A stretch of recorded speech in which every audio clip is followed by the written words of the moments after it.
necessary reasons. Right. Yeah, like a man for just strategy. Thank you. I don't know where it came from now. In Riverton, Third roads and yeah, because my neighbor's tree keeps coming apart and it just lands in my trailer. I just wait until next year, I guess. At least it lands in the trailer. Now this one was Oh, last that's gonna get it. time. My big dog. We're ready. Okay. Pledge allegiance.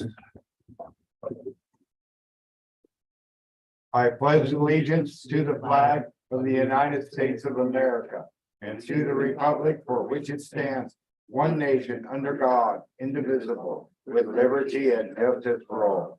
Amen.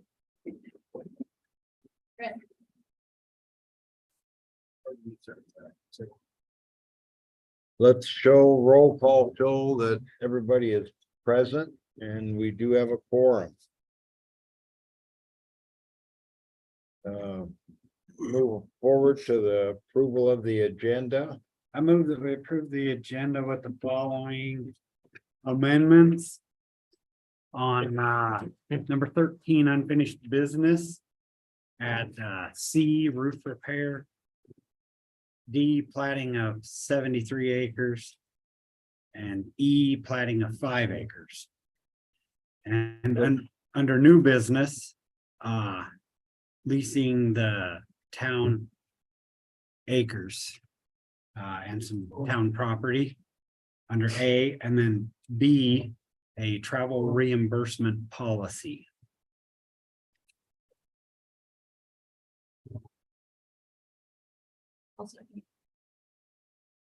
Would you repeat those things?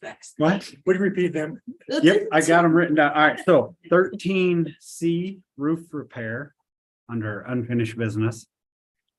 And then plating of the 73 acres and plating of the 5 acres. Approximately 73. Right, yes, approximately 73 acre and approximately 5 acres, that A, B, C, D, and E under 13. And then under 14, leasing town property / acreage. And under A, and then 14B would be a travel reimbursement policy.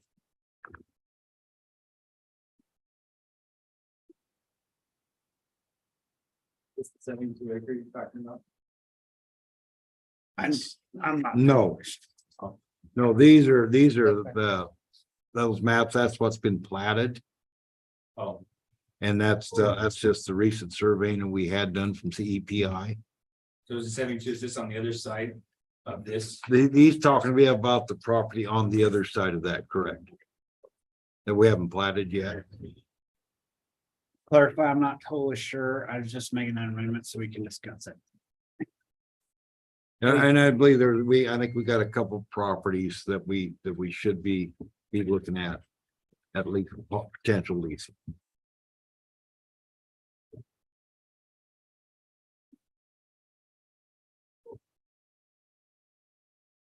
So it's been moved. Can I have a second with, Second. Tammy did. oh, Tammy did? Yep. Been moved and seconded, moved by Councilman Taylor, second by Councilman Hartke, that we approve the agenda with the so said amendments that just been proposed by Councilman Stetler. Any further discussion on the agenda? None being, all in favor, say aye. Aye. Propose the same. Motion passed, all in the affirmative. Keep me straight on that, please, if I skip Yeah. over them. Do we have any communications from citizens? Do we have any online? Nope. None online. Move on. Consent agenda.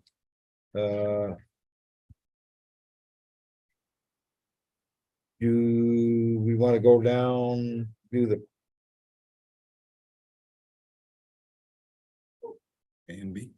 you want to do A and B and then get into the approval of the minutes of July 11th, 2023, and as A, B, approval of the bill July 2023 to July 25th, 2023. Kind of a motion to approve those two. In the consent agenda, A and B. I move we approve A and B. Been moved by Councilman Stetler. Can I have a second? Second. Been second by Councilman Demick. Discussion.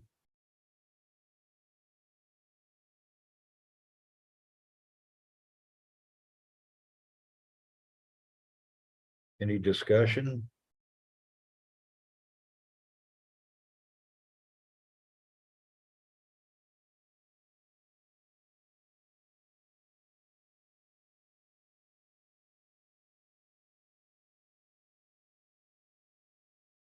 Any discussion?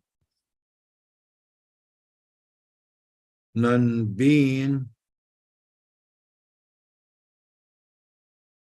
All in favor, say aye. Aye, pulls the same. Motion passed, only affirmative. Barnum payment application number 3 for $63,477.09. Can I have a motion to approve pay application number 3? So moved. Been moved by Councilman Demick. Can I have a second? Second. Second by Councilman Stetler to approve Barnum pay application number 3 for $63,477.09. Discussion. We already approved it. It was listed with the bills. Yes. But it wouldn't go out unless this part's approved. So it wouldn't actually be submitted. So explain that to me. We had to print the check, so it's there on the bill list. There's no way to separate it out on that. But that's why it's the second item on here. So if it wasn't approved, then that one would be stricken in the minutes that it wasn't approved. Okay.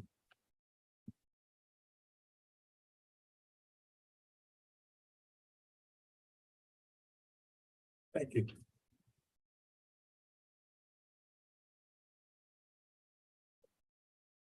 They're done until they come, until parts of these, sometimes in the fall. September or something like that.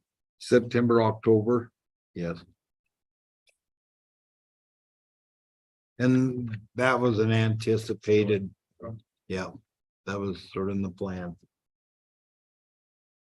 Yeah, I spoke with them, they said, yeah, we'll just bring it all back and finish up when the rest of the stuff gets. Yeah. We're waiting for the, definitely waiting for the lift station. That's the issue. There's a pipe in, there's pipe required for the, whatever that special pipe was, that, we got that. Then there's some tying pipe that to be manufactured specially for, I'm not 100% sure of that. yeah. But I think I spoke with Nick, Yeah.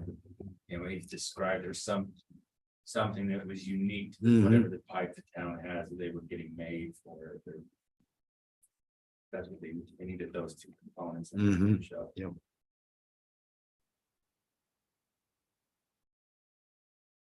Yeah, they had a supplier issue that said they were gonna provide it, and We kind of anticipated this, I think, at the beginning when we accepted the bid, that there was a clause for that. yeah, the lift station was a primary thing, but there was also a pipe issue that the supplier said they were gonna supply it at a certain time and did not have it ready. That was Mike correct on that. But the lift station, that was a known from when we started. Right.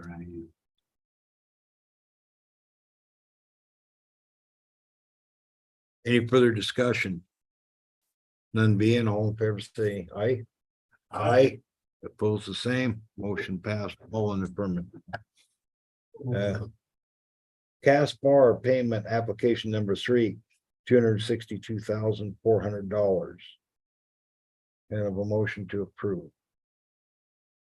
So moved. Been moved by Councilman Zent. Can I have a second? I'll second it. Second by Councilwoman Hardkey. Can I have this, is there any discussion?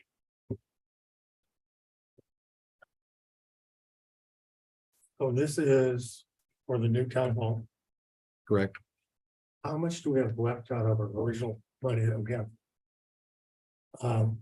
Set aside for that? We say we have set aside budget wise. Yes, how much have we spent so far on this project compared to our total money that we set out? Including this payment, we will be at 650,000 approximately.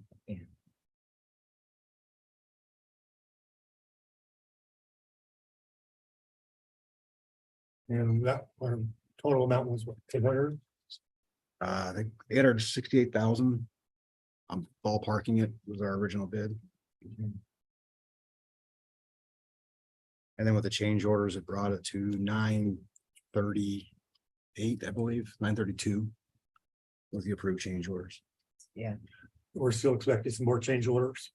Other than the roof that we're talking about, I don't believe that we'll have any additional work. If we do, would be the minor ones at this point.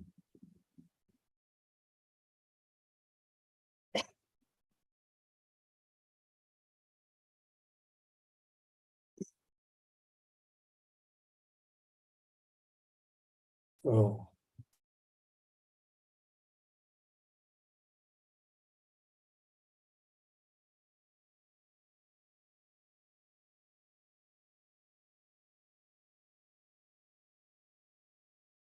That's my questions. Yeah, they think we're a little over, were we at like 11% or something like that on change orders, not counting the roof?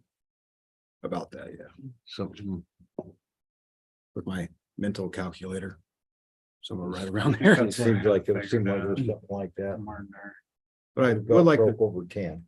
point out though that in this budget year or for the previous budget year, we had a $100,000 surplus in our revenue versus expenditures. And so we did not withdraw anything from savings that we had budgeted to do. So that surplus was able to pay for it. So we didn't have to take anything out of savings last budget year. So that's about $100,000 of it. You could say was freed up by having that surplus. If I take 11% of.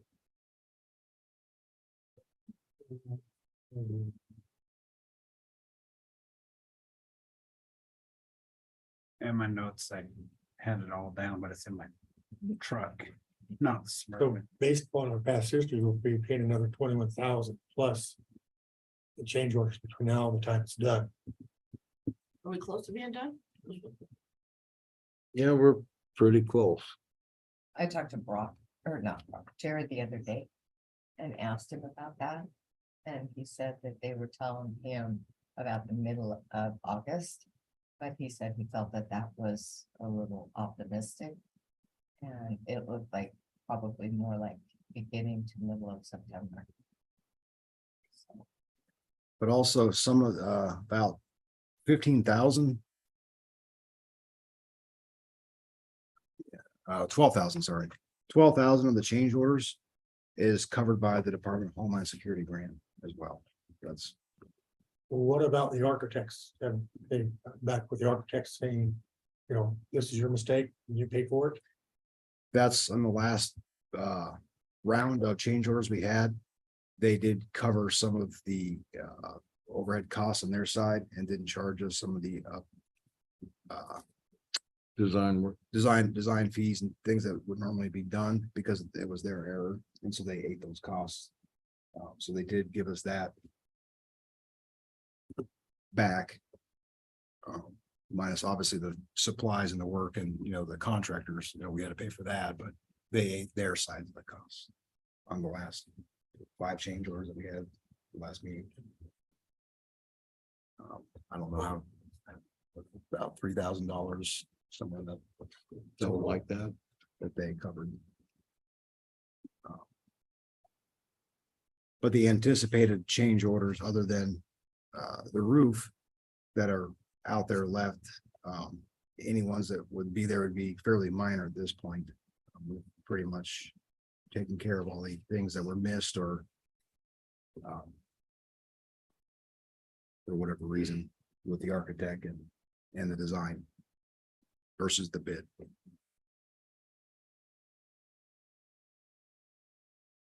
So I guess in short, I don't expect any more change orders of that magnitude.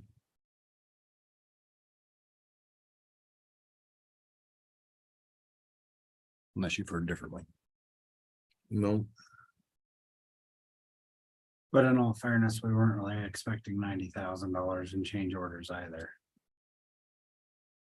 Well, we knew we'd have some, 10% would be around 80,000 was potential.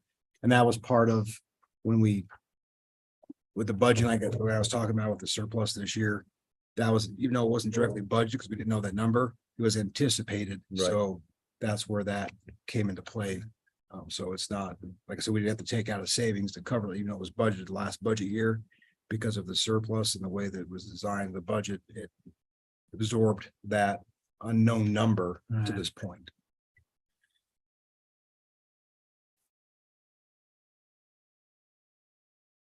a project like this, they tell you to expect 10%, that's sort of rule of thumb.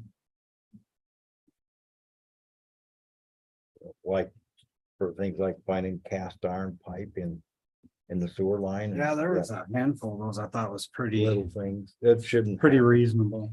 The big one that, to be frank,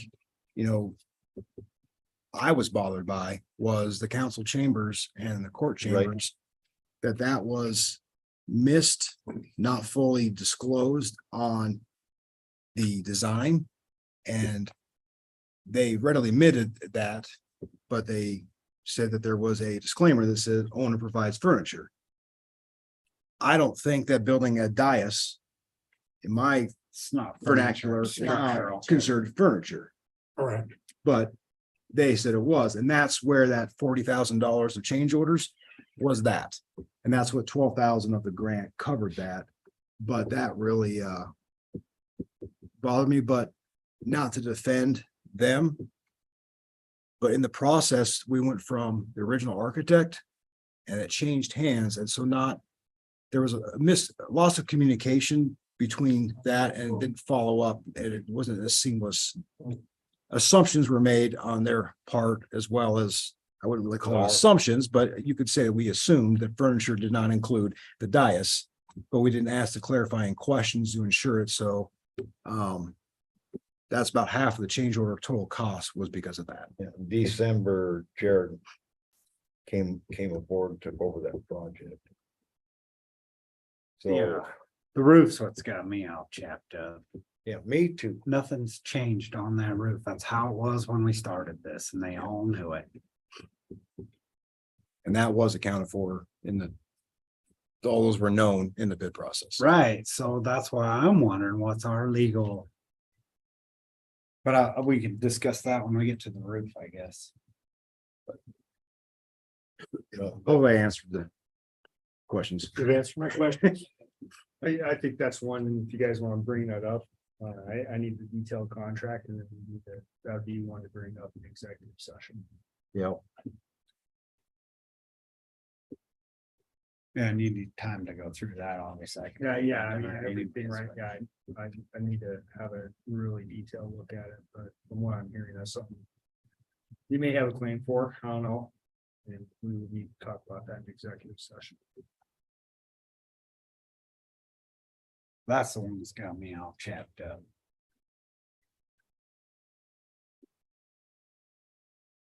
yeah, there were some minor things. We missed a bearing wall in there. That was like the first thing that got us and the bathrooms, if we left them I configured mean- anyway, wouldn't be ADL or whatever. ADA. Yeah, so, so just work a few inches off of not making that. That was, Can I ask a question real quick? This is the first council meeting I've ever attended in my life. And what you were talking about, they like did not include like. please, sir, they- please, sir, can you step to the podium Oh, and I'm sorry. address? I'm sorry, and give us- I don't let us know know who you procedures. are. I have no idea about procedures, so, No, fine, but go ahead. so they did Introduce not, yourself, sir. they did not mention you Introduce guys. yourself, sir. Oh, my name is James Howe. I'm a resident of Shoshoni, Please. just down the street, just moved here. So what you were talking about is they didn't disclose about like costs on the roof, or do you guys kind of left you in like limbo, or? Well, and the only reason I'm asking is I've seen this roof and I know that, you know, a lot of companies might say they can do something or whatever, but that's just what I'm asking. Did they leave you in limbo, or nobody just addressed the roof and like it acted like it didn't exist and that the penetrations you were going to put through it didn't exist, or? Well, there's, I don't know, it's not really getting into. I don't- Basically, the penetrations were, knew that was good, they had to be done, I guess. It gets into somebody not being able to warranty them, and that was not, Right, and they didn't mention that to you, right? well, they claimed they didn't know it, so I don't. Okay, that's all I was asking. I mean, You bet. like I said, I've never been at a town council meeting, and Sure. I'm trying to follow this as good as I Sure. can, and I just thought that was a good We're, question. we're just trying to work through it. I mean, as a businessman like myself, that, you know, when they don't mention stuff like that, that's kind of a bad thing.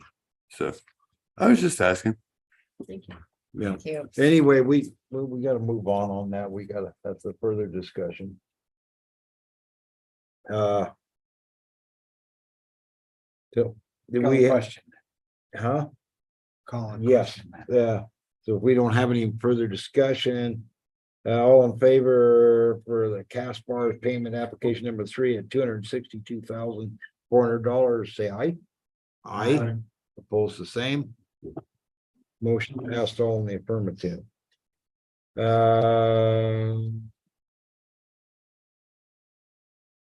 Think we move on down to unfinished business, is that correct? Economic Development Land Sale, Kim and Lynn Thompson. Where we at, Adam? Chief? We corrected the advertisement, the public hearing was held, and we are in compliance and ready to move on. Do we have to publish that 3 times again? No, it was just a correction of the actual, the name for the public record. I didn't know if we had to publish it again or not, because that changes the whole meaning. Well, but the public hearing was, it was clarified during the public meeting, and it was clarified in the minutes, and so we just had to make the correction to connect the dots on the specific name. Did we get direction from Marshall on this? Is that correct, Marshall? Say that again, I didn't. I said, did we get direction from you on this? It's the, talking about the contract terms or? No, just to make the Change correction name. of Conference Builders to Lynn and Tim Thompson, Advertising it. Oh, yes. and we just re-advertised it. Yeah, no, I'm sorry, I thought it was some of the contract terms that, okay, so the last hearing, if I remember right. Right. I had said that we need to get it in the terms and everything published under the name of what they're actually gonna be building this under.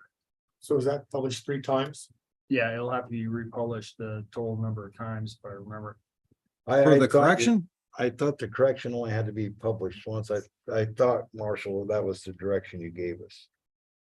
I'd have to pull up the minutes, but Yeah, I'll that have was to what I pull was the minutes, remembering. But yeah, I would think whatever the statute says, you're gonna have to redo it under that name. and do another public hearing. If it's another entity. Because that entity, whether anybody likes or not, even though they're running it, it's a different person. Okay, Okay.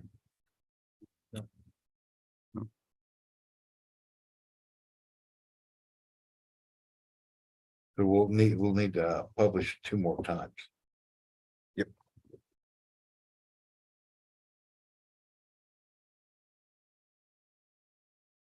That's not what was said by the state. but- Well, what could you talk to someone at the state? Yeah, I just asked the question, the Department of Audit, just if correction to that was made during the meeting, that it was Conference Builders, which Tim Thompson is Part owner. part owner of, Right. and clarifying that it was Tim Thompson and not, it was advertised originally as Conference Builders, but it was discussed in the public meeting that it was Tim and Lynn Thompson.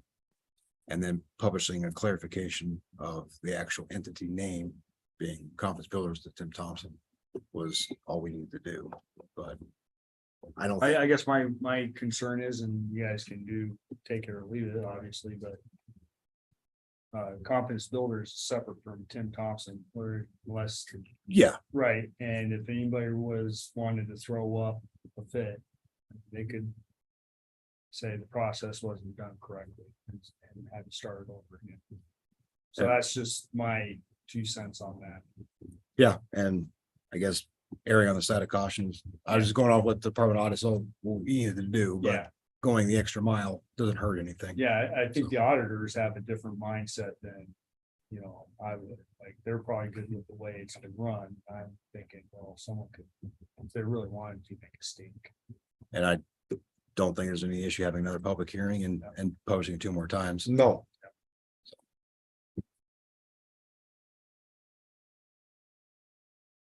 That seems to be dragging out quite a while. Yeah. Yeah, well, On the 5-year plan anyway. Yeah. so. but I mean, either way, because, even if we're gonna advertise it 2 more times, it wouldn't change anything today anyway, so it's not hurting anything, so. And we'll just publish a new public hearing and just do another public hearing. That way, nobody can say we didn't cover every base Right. possible. okay. Sounds good. Shoshoni Recreation Department, Rock Park. Have anybody here from SRD? Where are we, Marshall, remind me, where are we standing with that? You need some more information from me and the surveyor to finish the contract? Well, we had done the contract and then I never heard back exactly from the surveyor where you guys wanted to change to put in the easement. Okay. So I would need, if that's what they wanted, or. How exactly, because my understanding it has to do with the sprinkler system, right? There's some sprinklers there, yeah. Yeah, and they wanted a in-ground easement for those sprinklers, if I remember correctly, is what the issue was. Well, that's, it didn't really make any difference to me whether we take ownership, but I think we've already surveyed it that way. I did have the surveyor come out and lay a line where it was gonna be. It's just talking very small little bit of land. And we'd only need that if we ever did it like our original plan and put a regular road in. Originally, we're gonna put a road in, but when we observed it, we was afraid that might look like we're asking for too much money. So we cut that road out and leave the path the way it is.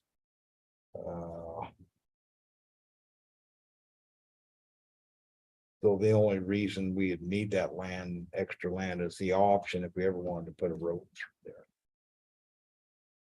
Okay, I'd have to see the difference of what you guys have Okay. envisioned. Let me versus what the make deed sure- is, let me- Because I thought because I did send it, because we had a deed drawn with Right. the survey plat, and then something just came up about wanting some sprinklers and.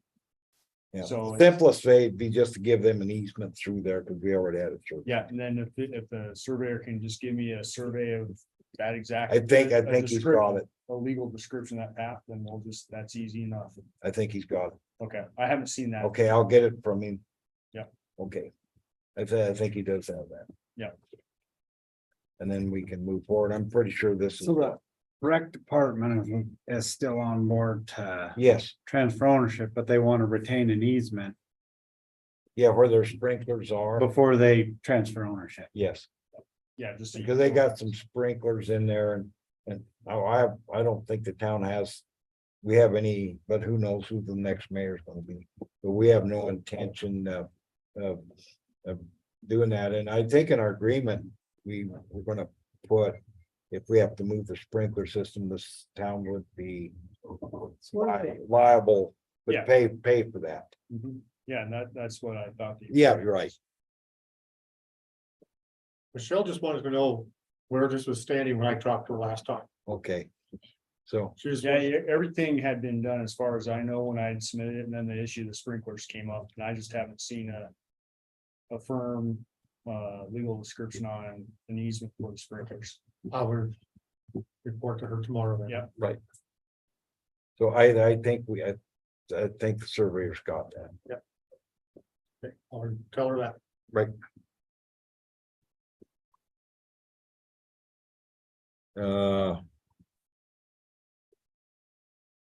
C, roof repair town hall.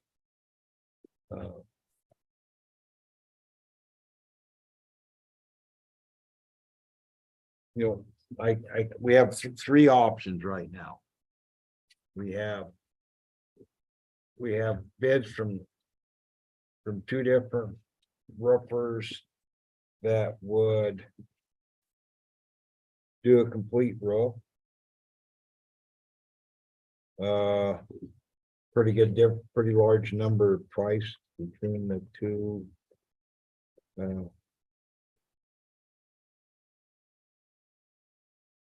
And we have another option of a roof repair.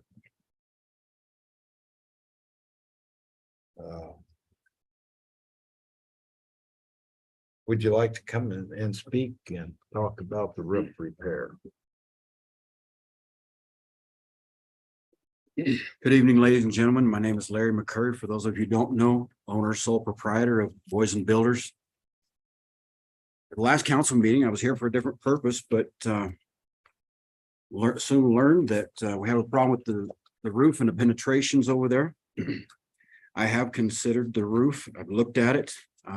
Chris, that email come through for you yet? Okay, you have pictures of the roof and the repairs that need to be made. I have considered the cost of a roof replacement. I come in at 68.5. That's quite a bit different than the last number I heard, which was somewhere around 116. I did not put that in paper form because my professional opinion of 33 years is that it is absolutely unnecessary. I have pictures to show what I'm talking about. So the pictures you're looking at are previous penetrations in the roof. They've been temporarily covered by the tinners working for Caspar. There have been two schools of thought. If you could go back a picture, please. So this shows the installation in the original roof of a penetration. It's rectangular in shape, and I've got all the different sizes listed.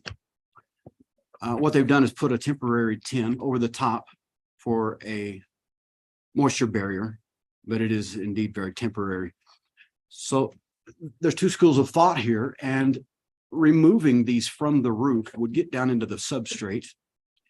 And it's not that it can't be fixed, but there's absolutely nothing wrong with it. And so the common practice in these cases with renovations is to pull that temporary lid off, build a framework inside, and essentially roof the inside of that where it is absolutely 100% waterproof.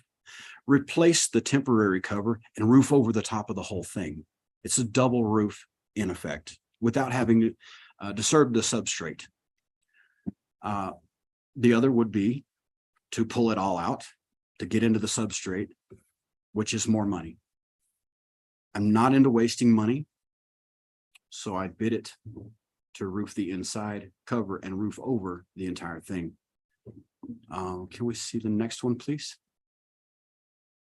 This is an expansion joint on the roof. Actually, it is a rubber material membrane that is put between two major portions of the building that would allow, it's the same thing as an expansion joint in your concrete. Concrete is going to crack. If you don't put expansion joints in it, it's going to crack where it wants to. By putting expansion joints in, you control where the crack is. Same thing on a roof this size. This is the rubber that's currently in there, and I agree with the installation. It is a very good installation. It's lasted for, I don't know how many years. How old is this roof? Does anyone know? Approximately 40 years. It's been a repair And at some time, but I don't think replaced. okay, and so with that picture zoomed in as you had it there, we would replace this particular thing. I have no problem with this one, except I will not personally guarantee that particular rubber for 5 years. Also, in the gravel to the left there, you can see the wind has swept the gravel off of the tar, and what we call in the roofing industry weather checking in the tar. There are 2 places on the roof that have this same thing. The idea and the best method there is to do what is called spudding.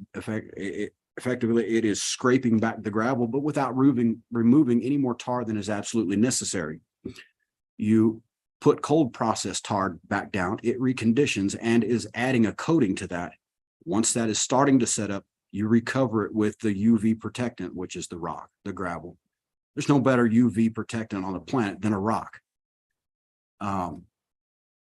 We have some more pictures. If we can see the next one, there is a closer look at your weather checking. And if this roof is indeed 40 years old, in 40 years, this is the amount of weather checking, which the depth gauge on that suggested the most I saw was 1/16 of an inch. Your roofing material up there is at least 1.25 inches thick. So based on those numbers, how long is this roof going to last? Rock and gravel, very durable substances. They've been a part of our planet as a matter of design and creation. I believe it's the best method for UV protection. And the plan would be to go back with that. There's no reason to spend the money to replace the whole thing when it's just not needed. I would guarantee the whole roof if the repairs are made for 5 years personally, and with whatever means the council would see that I need to guarantee it with for 5 years. But my honest opinion is this roof has at least 10 or 12 more years left in it, possibly a lot more, but I'm not willing to say that.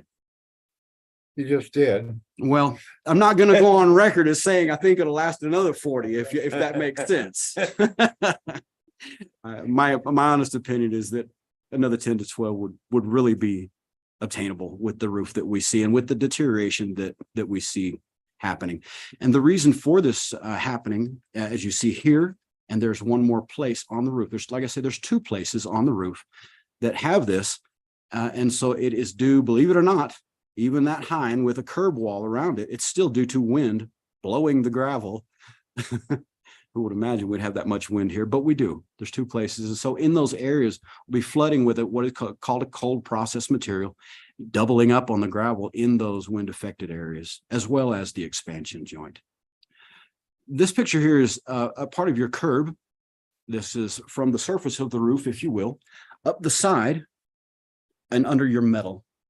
There are several places like this. They're not beyond repair, but what our process there is to go in with a fiberglass mesh membrane and to put in a petroleum-based product that adheres that in place.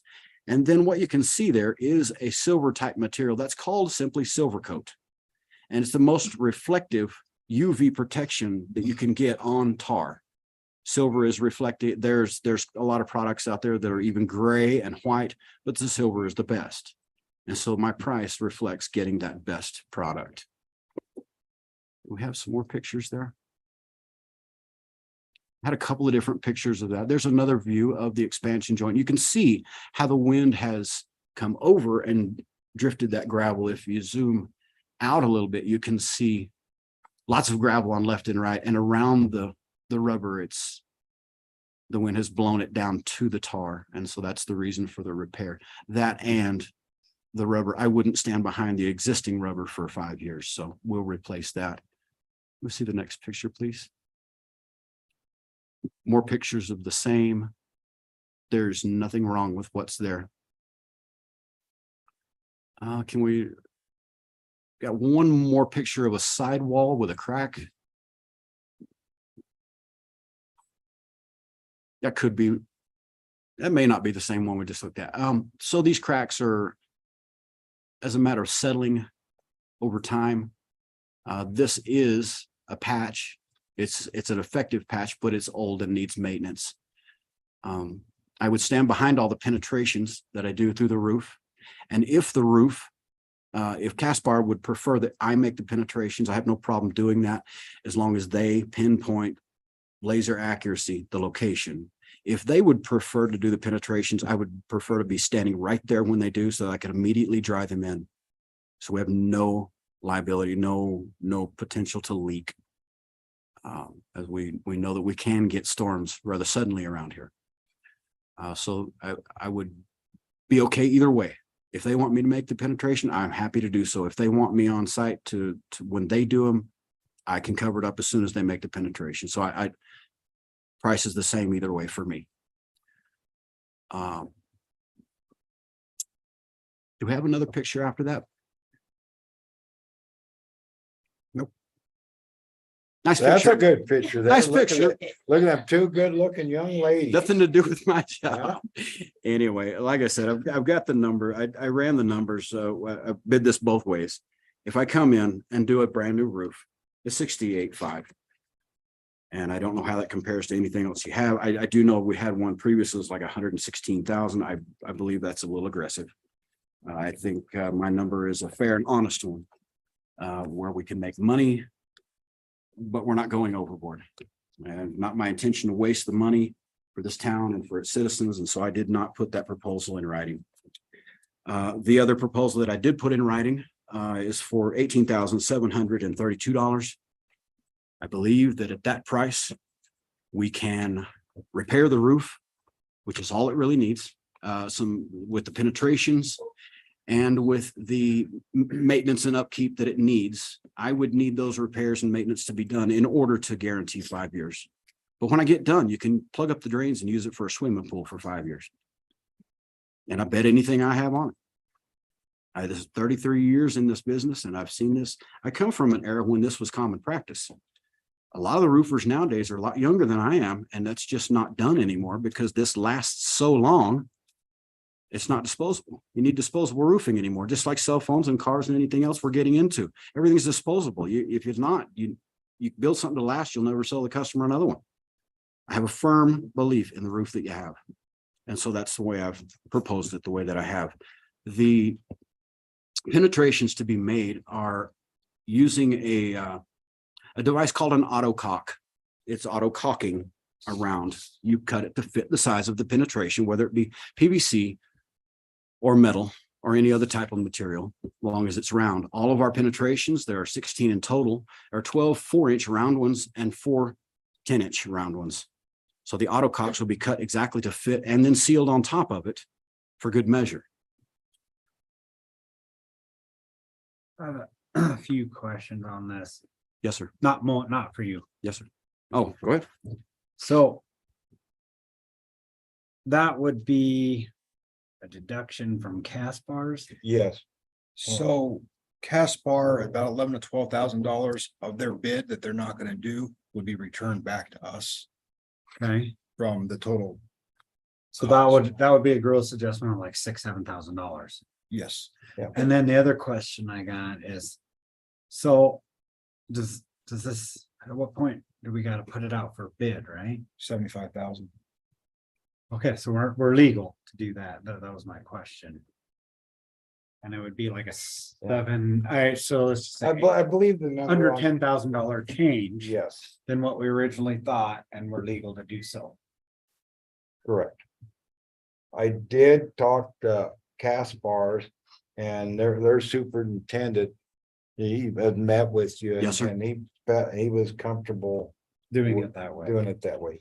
He Okay, just won't guarantee it, but he said if he wanted to guarantee it, that's So how fine. long Would this take you to do?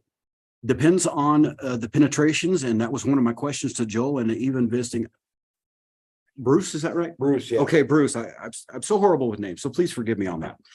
I did visit with Bruce and Joel both about that, and as the penetrations are made through the roof, as I understand, they're ready now. But there's always a hangup. If we have a tenor, or if we have a plumber or a heating and cooling person that does not tell me that they're ready for the penetration for 2 weeks, 3 weeks, it would definitely hinder my completion date. Otherwise, 2 weeks. Thank you. as far as insurance and bonding or whatever, So I've been advised on a project like this from our architect that bonding is not normal. It's from the architect. insurance, we would, and you're working on the insurance. Tegler and Associates, is putting things together for me again. Okay. And for whatever reason, they're having a little bit of difficulty. I don't know if they're busy or what. She said she's incredibly busy. I touched base with her yesterday. She did say that she had it out to her underwriters and that they expected an email back any minute. The insurance is forthcoming. It's on my part, I've done all I know how to do, including probably bug her a little too much. All right. So that is forthcoming. I had the same issue I had a with vehicle- insurance on for the time trials. I had a with vehicle Taylor. I totaled with Taylor and Associates back in 98. And they wouldn't do nothing about it until I blocked their front door with the office of it. I'm not going that far, but. It was months and they wouldn't move it.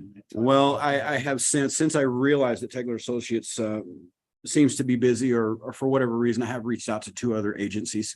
The first one to come in within reason will get my business there. But it is, like I But say, Taylor is forthcoming. very busy. And if we need to, we can always say, look, you're not getting paid final payment or whatever you want until proof of insurance is here. As for the bond, I did inquire a couple of different ways about the bond, and she said, well, it's not off-putting. She said, but it's a bit of an odd question. She said, if there's a problem, the standard practice would be for the city's insurance to cover anything, and then to pursue me if I was either unable or unwilling to do so. And I'm just worried about the legal side of things. Yeah, let's be all open. Get that I out tell you, there. everything we've been going through, me and Joel have been in contact with us quite a bit, trying to get this run through. So any questions, please fire away. I want to make a comment and I want to be as respectful as I can. It is not meant to be facetious in any way. I've talked with some other people about this roof and even the superintendent. He says no one's willing to do the repair. No one's willing to do the penetration and give any type of warranty at all. He said the fact that you're coming forward and trying to give a warranty, he said he really liked that idea, if you will. So, Yeah. Well, We got. Financially now, this is a good thing. Somewhere down the road, it could be 10 years or 5 years. It's probably gonna need a new roof. Pretty good price on it right now, but that we have the funding to do this. Without jeopardizing us too much, but it could maybe inhibit some of our match money we're looking at coming up in the next 2 years to feel that we've got an 80-20 sewer line project. In a couple of years, I think we're gonna have some. We got some water line coming out. We got some things coming up so this does buy us time. But we do got the funding without robbing the bank to cover the bill. But it gets into that type of funding is another consideration. It could possibly hinder our moving forward on some other projects. Marshall, you earlier talked about possible litigation with the company because this was not revealed or discussed. Want to talk about that now? Yeah, so if there's in the contract, they went and looked at everything and came out with plans and did the bid based off everything that they saw and they knew about it. And then now they're coming back and saying, well, we can't find someone else to do it. Any subcontractor, well, they're still liable to have it done. That was my layman's opinion also. So what are our town's options then? I'd have to look at there's probably some options in the contract as far as, let's say, liquidated damages, attorney fees, if you went after them. The other is, one thing you do have to do as the town, regardless, is try to mitigate. And that is a duty that you have as a town, is to try to mitigate it. And mitigate it, meaning. Meaning if there's an option to get it done and then pursue action later. Correct. And we you should, do- Then you should, which is what we're being presented. I mean, yeah. cause if we were to hypothetically go after them for any kind of reimbursement, it wouldn't cover a new roof, I wouldn't suspect, but it could possibly cover the differences we'd be paying for exactly what you're proposing, which is what they should be doing, but aren't. Right. My point being is you can still go pursue later, but in the meantime, you still have to try to mitigate whatever damages Sure. are happening. It's like putting Once they it, start poking holes through, you guys are gonna have damage. yeah. But another example would be, let's say you're renting something out, well, and you have a renter that leaves, and this is totally separate, but renter leaves before the contract's up. Well, you have the duty to try to find a new renter to mitigate the losses. That makes sense? Yeah. You can't just sit there and say, we're gonna go ahead and go after them and keep it open for 5-6 months and accrue that. You have to try to mitigate whatever damage happens, so. I think the proper thing is finding someone that'll do the job and then work with Caspar at the same time, trying to figure out how to unscrew something, so. Overages.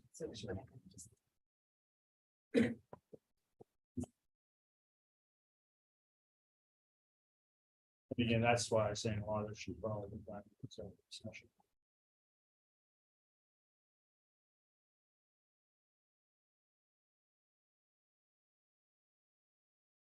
The product information that I provided is, of course, for the new roof.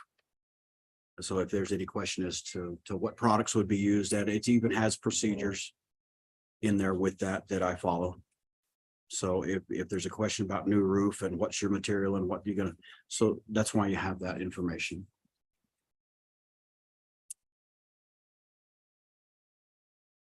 Any questions for me on warranty or procedures or anything like that? Suppose I should wait on Joel. I was waiting on. Honestly, if I could say anything, just because I am a roofer, he's presenting you with a pretty good option, because there is a good cricket system up there right now. To drain it. As long as you stay with that. You know, and do the repairs. The water's still not, like, if you get snow and it lays up on it. It traps water. Well, right now, there's a good cricket system, channeling everything drains. I'm sure they Right now, would. It's a good option if you don't want to spend that much money on a new roof. If you spend that much money on a new roof, they're gonna be there for 2 weeks. Any water that happens, gonna happen, and there ain't nothing you can do about it.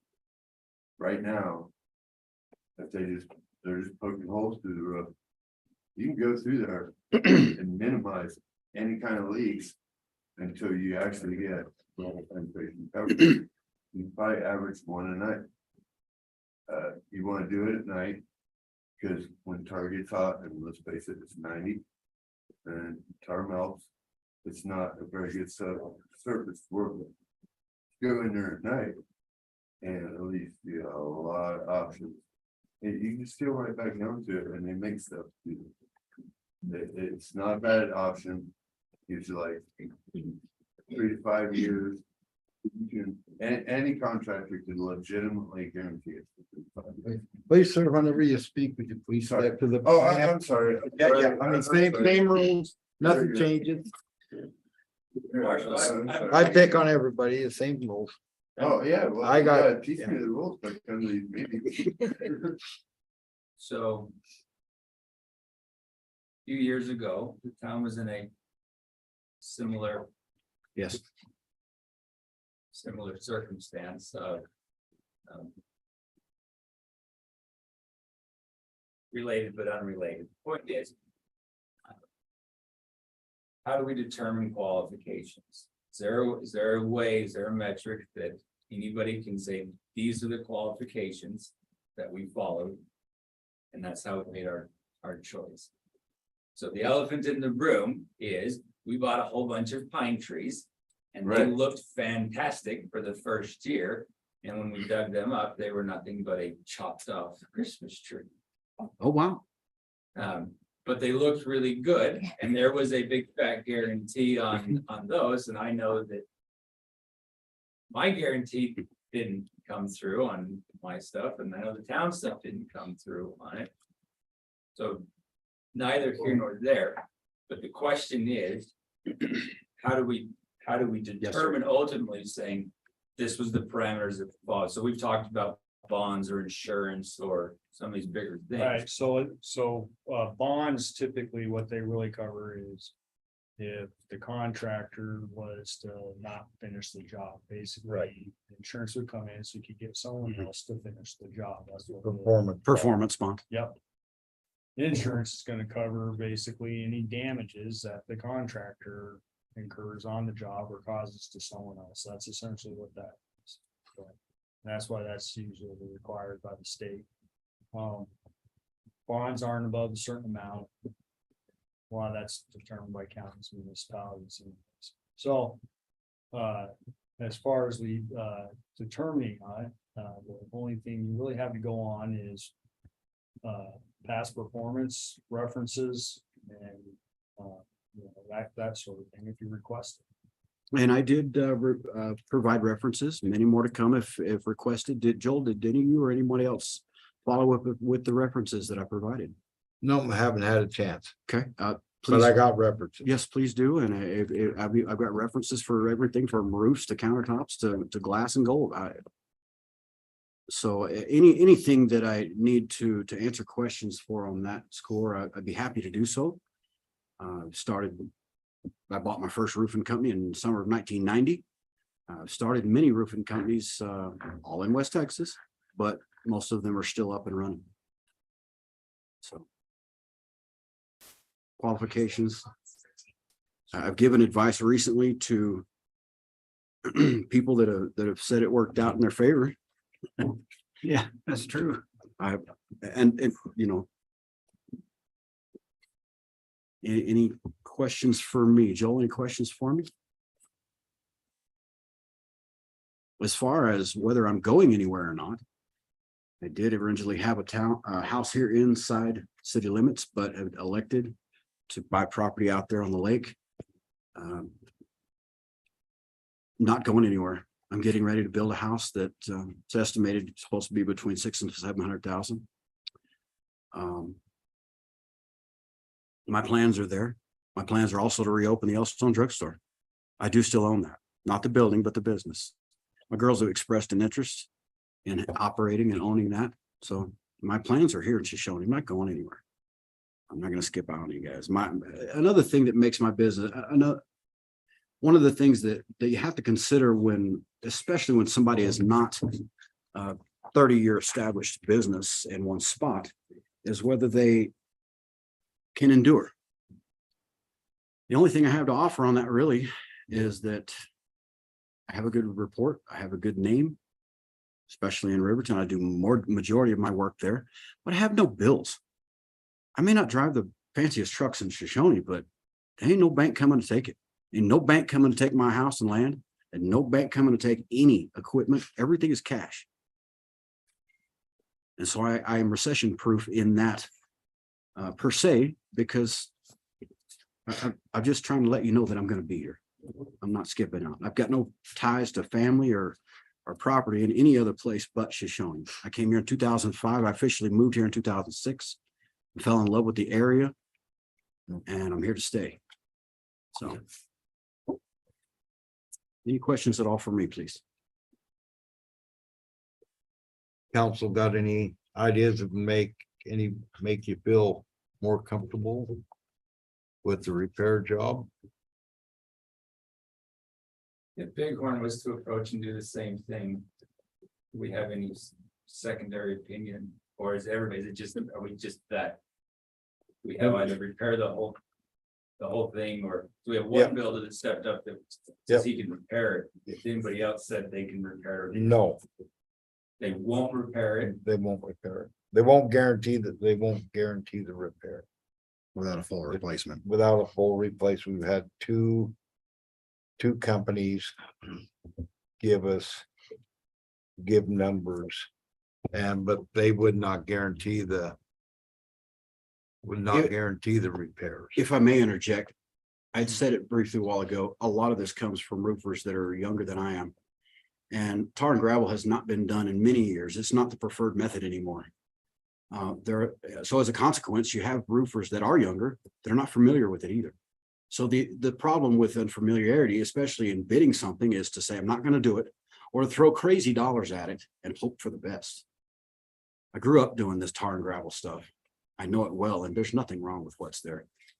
There's no reason to put a full roof The guy in Cody. on this building. But if that is the wish, I would love to submit that in writing as well. Actually, out of Laramie. No, but the So, one thank you for your time. that out of Cody or whatever.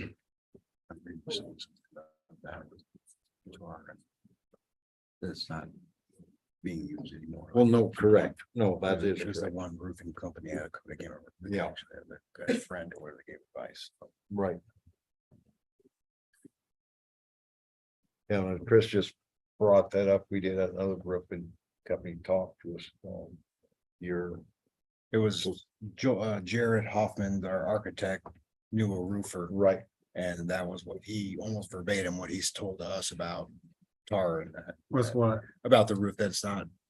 The method isn't being used anymore in new roofing. Yeah, I mean, I'll make a motion to accept Larry with Boyson Builders proposal. Once the insurance requirements have been met, go that route. The protrusions, for the amount of The one you got. 18,732. 18,732. The written, Right, okay, for the roof repairs. the roof repair. I'll second it. Been moved by Councilman Steller, second by Councilman Hartke, that we accept the written proposal from Boyson Builders for 18,732. Discussion, been moved and seconded. Any further discussion? No, If I Google search boys and builders, nothing in the world comes up about. I don't want this to be a personal, this isn't a personal anything. We're in a hard spot. At the end of the day, I feel like we're in a hard spot. So I don't want it to come back to you, because the other guy can't show his face in this town again, whether it's neither here nor there, but it was a bad deal. I have no idea what you're saying. When we did the pine trees, Oh, like I said, it's just bad. It was a bad the pine thing. tree. Things went in a way that nobody anticipated, nobody wanted to go. We have an issue with the roof. I get that. We have one person that stepped up and said they can do the roof. There's a spread between, we have this 6-figure world over here that says this is what we can do, and we have this other one over here, which is The 6-figure one don't make sense to me. no, but even going down to Bighorn roofing, at the 80,000. It also doesn't make sense to me. But the difference of. If we had, it would be the second person that came in and said, or the engineer that says to repair the roof, your engineer estimate to repair the roof accordingly is 20,000, is 10,000, is 80,000. As a comparative. Like, are we on the right track? Well, what was I mean, it was planned for 10,000. Unless I'm misunderstanding. Plan was 10,000. Also, Larry is not only doing the protrusions, he's doing some roof repair in Well, addition. right, so my point is to the Yeah, plan, skirts. that's where I was going with that, so the plan was for all the protrusions, all was 10,000, that's what the architect or what, I mean, that was the bid, that's what they said they would do it for. Till it came time to do it, and they're like, we ain't gonna do that, we need 120,000 more on top of the 90,000 more on top of all of that. That don't make sense to me, and so what he's saying is that we need to do all this, if you do all this on top of that 10,000, I'll guarantee it. That makes total sense to me. That, Yeah. and I could be wrong, but that's where I'm coming Yeah. from. Larry's identified other issues with, Right. with the expansion joint and everything that needs to be repaired. And he's saying if we repair all of that It's like, and do the protrusions, the roof is solid. it doesn't make sense to me. So if Caspars was presented with the option to say, well, will you guarantee, not that the roof won't leak, but will you guarantee your workmanship on the roof will be correct? And they said, no, Yeah, I specifically asked guarantee, your Your work, not the workmanship. roof, your work. No, I won't do that. So and to that, me, that's just one more red flag on that. and that specifically the workmanship. You guarantee your workmanship, as long as your workmanship's good, then we have no issues. And they would not guarantee their workmanship. And, I mean, I went as far as I could to try to get them to do that, and I think And if to they me, I all think they're guarantee their in breach workmanship. of contract at that point, but that's another discussion. Yeah, right, but it's personally myself. Larry's came in here and presented, I think, a very strong case for his position. He spoke well with knowledge. He brought up the point that there's people don't do this type of roofs. Anymore, and they use the membranes, that's the modern way.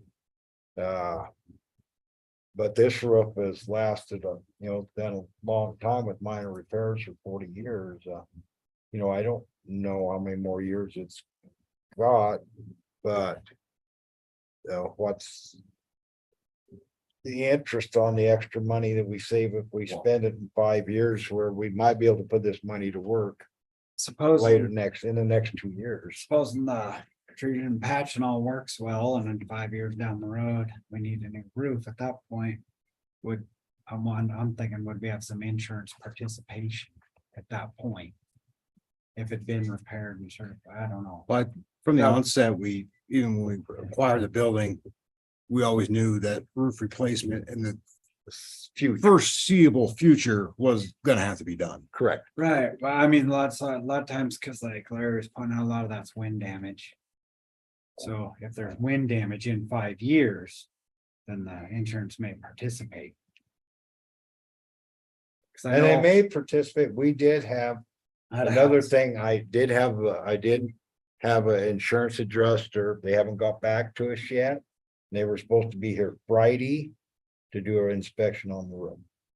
I had a house that roof was just wore out. I mean, I don't even know how old it was. It was just wore plain out, and the insurance gave me enough to buy materials. That's what we're hoping our insurance will cover a portion of something. to Right. offset it, But, They prorate it and give you. Right. Because of the wind damage. but yeah, I mean, they're gonna depreciate 40-year roof. You're right. so That's gonna come off whatever they would, but, if they do, award us somewhat of a claim, it would offset, and I guess if Caspar and their bid for the penetrations and correcting and sealing the penetrations was $10,000-12,000 that they're not gonna do. But I believe what Larry's talking about is that plus some additional repairs of Right. identified Yeah, I caught areas. that. Right. So I guess the approximate of the amounts. Yeah. lined up, but- And I guess Larry, in our contract with this 5-year warranty, he's actually putting at risk his equipment, everything else.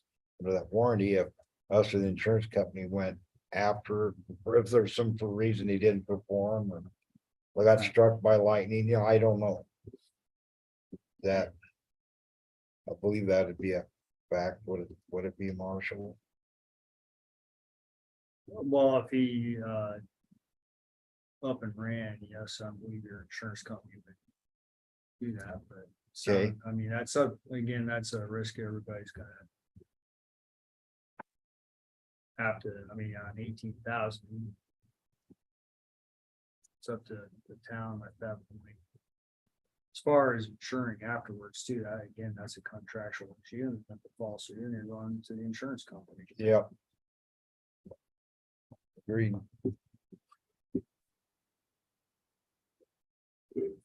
Like, Right. would it make you guys feel better? Would it make you guys feel better? 'Cause I'm actually Larry's supervisor. To look up my qualifications, I can give you all kinds of references. I've never had a roofing claim against me. I haven't had a leak. I have been a subcontractor who's insured and licensed. And I can give you plenty of references right out of Casper if you want. I moved up here and that's why I'm not working in Casper and roofing there. I mean, if that would help, I give you any references you want, and I've never had an insurance claim. I have had a company, Hal Exteriors LLC. And it's been insured. No claims against it. I mean, just throwing that out there if you want to look me up. Do we have any more? Thank you. Do we have any more discussion? But before we approve it. What are we requiring before we? So according, you said. Insurance or. In, yeah. Our architect said bond is not normal. This So not requiring a bond. just requiring insurance. And what is it? What is the insurance we're requiring? A dollar amount or a? I'm insured if my hammer falls on my head or. I think it's a insurance that he'll finish the job. Is that right? If I could address the insurance question, Tegler and Associates is not just going to be insuring me for roofing. She did say that since this time around, it would include roofing, which is really prompted by the hailstorm that we've had in Riverton. And so I will be doing quite a bit of roofing. Since that's been added, she said that it does take a little bit of time to get that done because it is inherently dangerous. And so that I'm sure is one of the reasons it's taking a little bit of time versus what it took last time I did this. But I'll be insured for not only anything involving roofing and their roofing insurance does cover things from falling people, falling equipment, falling products and injuring passersby. But they'll also be doing my subs as well with electrical and plumbing and my tile work and my cabinet and my glass work. And so it's a broad spectrum of things they are insuring me for as Boys and Builders this time. So I hope that answers any questions on insurance. Hey, Larry, I just got one question. Yes, sir. How long have you been operating under the name Boys and Builders? Just getting it started as far as Boys and Builders. Thank you. There have been other names in the past. Shut everything down to get a shoulder surgery. The doctor gave me a thumbs up today. I got a titanium shoulder. He said he's impressed. He said he wishes he was in good health as I am. So moving forward. Thank you. So to answer the question again about insurance. Insurance covers damages, i.e. let's say the contractor is cutting a hole and that hole goes not where it's supposed to. And now you have to do a whole bunch more repairs. Insurance would cover something like that, or let's say, like over here where the power line fell on that truck, insurance would cover that. Bonding is what covers it if he doesn't finish the job. Right.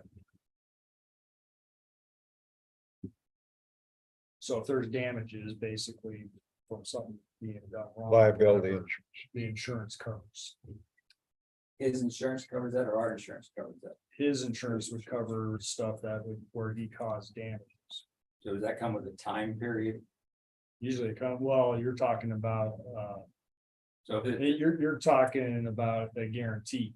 or if we walk in there in March when things start to thaw out and there's water that's run down the wall. Right, that's a guarantee. And so his guarantee would be on the roof and his insurance would probably cover any other damages outside of that, I would hope. So, and, but you would still have to make an insurance claim. Then it gets to be a pissing match between insurance companies. Because who's gonna fess up to it? Caspar would say not us, the guys say not us. Okay, no legitimate company. Well, at this point, Caspar, I don't know what to do with it.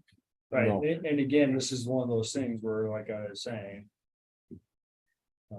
Where I explained that, I mean. If there's an option out there, you have the ability to mitigate instead of sitting on it, going Right. after gas fire. That's something to consider. And there's nothing against tabling for now. We can have Right. an executive session, so. It should be talked about in executive session. The Yeah. whole thing. As far as the legal stuff, As far as legal stuff, I don't think that should affect this decision we're gonna make right now. Now address one more comment, please. Okay, It's very likely that if anything were to happen, it happens within your first 4 seasons. You experience different situations, different temperatures, different amounts of moisture. As for the roof we have right now, it's just endured the heaviest snowfall been accumulated since I've been here in 2005. And the wettest spring we've had since, I've had people tell me they've been here 30 years and they haven't seen this much water. So we're talking about the penetrations. I did want to do the repairs just to ensure that I'm not going to have to crawl back up there in the next 5 years. But if one drop of water comes through that roof, it's not a pissing match between companies. It's me. And I'm the one personally guaranteeing that. And that would be reflected. And if you would weigh in maybe on the language of the contract for us, we could also reflect that in the language of the contract as well. yeah, I think we need to move on. I think Okay, yes, sir. we talked about it enough. Any more discussion from the council?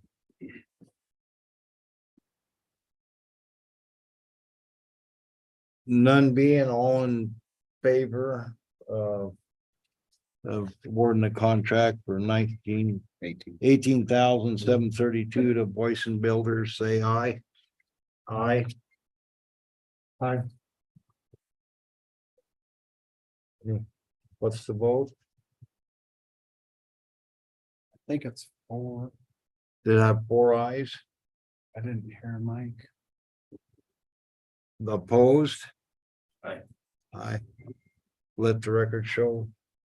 Councilman Demick voted against, the other 4 were all ayes, motion passed.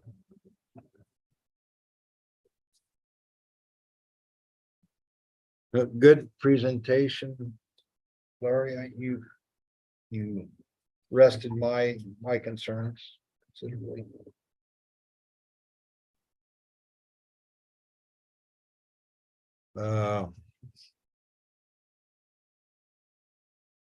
Okay, I got some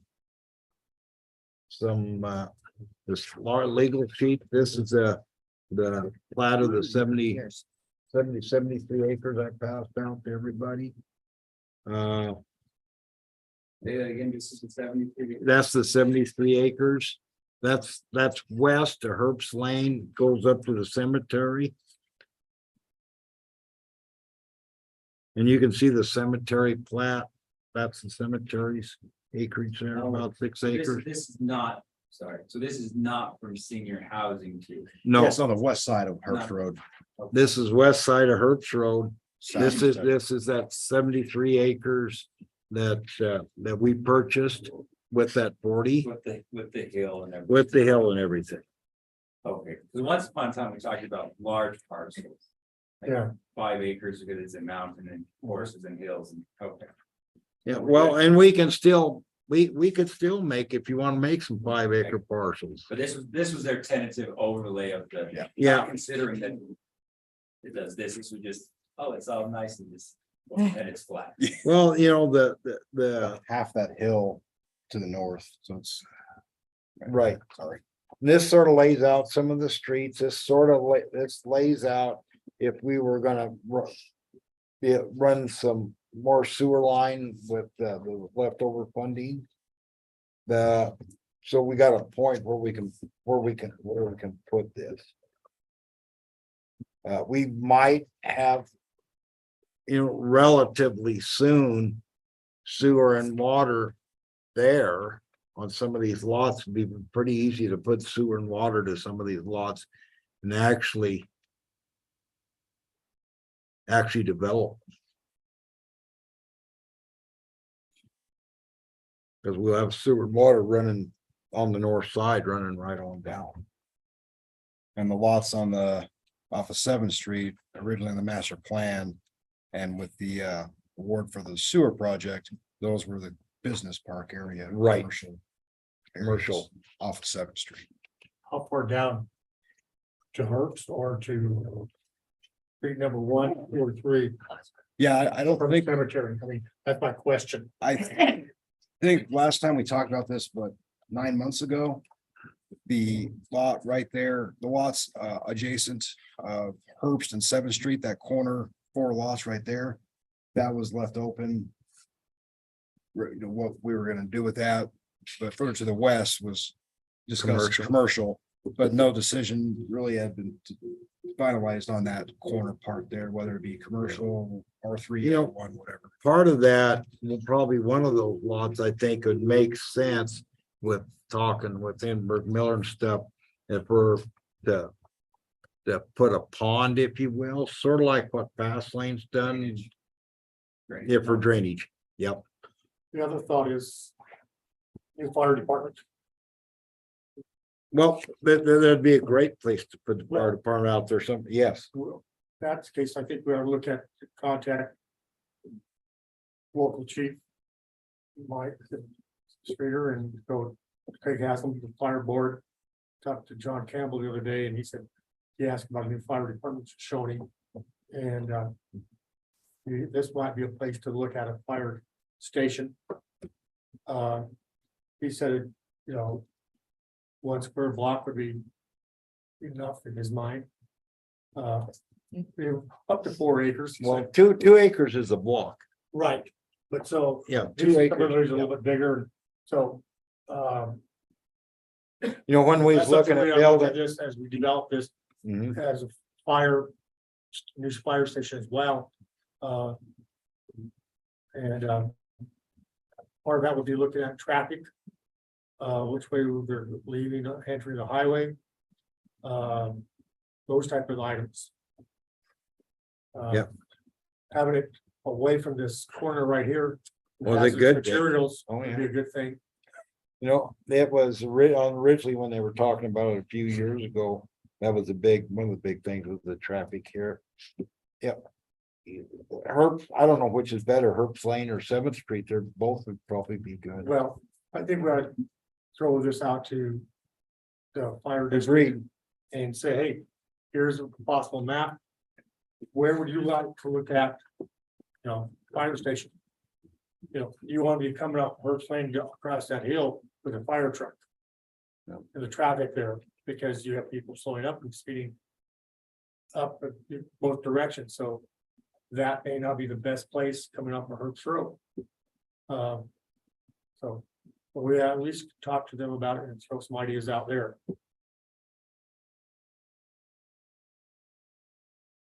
Yeah, if you're gonna put it out here, though, you're gonna be 7th Street or Herbst Road, A or B to get most anywhere, That's Or correct. both, at least crossing the road. could put it on both. Yeah, that corner. Yeah. Yeah. That corner, though, I think we'd have to look at that, but I think that corner is the best place to put the drainage. Cause the low spot sort of comes down through here, exactly where to locate it, you might locate it past that corner. But there's, you know, the way that drainage comes through there from the other 40 acres and stuff, that was gonna put in some storm water. Yeah, you can put it across the street. On the east side of First Road. I think the department is just, this would just strictly be an opinion Okay, of the department. I think we would probably be as close to the highway as possible. okay, And the reason being is the majority of our calls are highway, we're either going straight.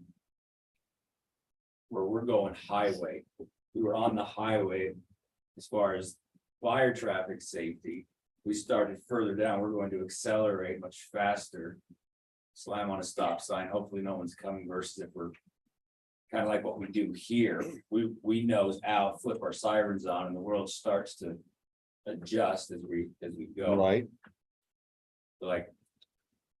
That would just, like I said, that'd just be my own opinion as far as it was going well, it to. makes a lot of sense. So something over by where that little small cemetery is. Yeah, that's right at the crest of that hill, so you'd be. Other options right here. Like I said, right, Yeah. and same thing for Right, anyway. for the response of the fire provider, we're typically taking main roads to get to the hall. As far as. Right. You know, we come down this road and this road. Couple kind of in between, But to get there as fast as we can would be screamed down the highway as well. But yes, I think this, so Mike Streeter would be he would take this to the chiefs meeting. And then Craig would be there, and then the county commissioner, the fire county commissioners. For what their preference would be. Yeah, so when we look back, because they're the ones that are making this, so the one they just built in Crowheart has really kind of become the model of what they're Correct. doing throughout the county.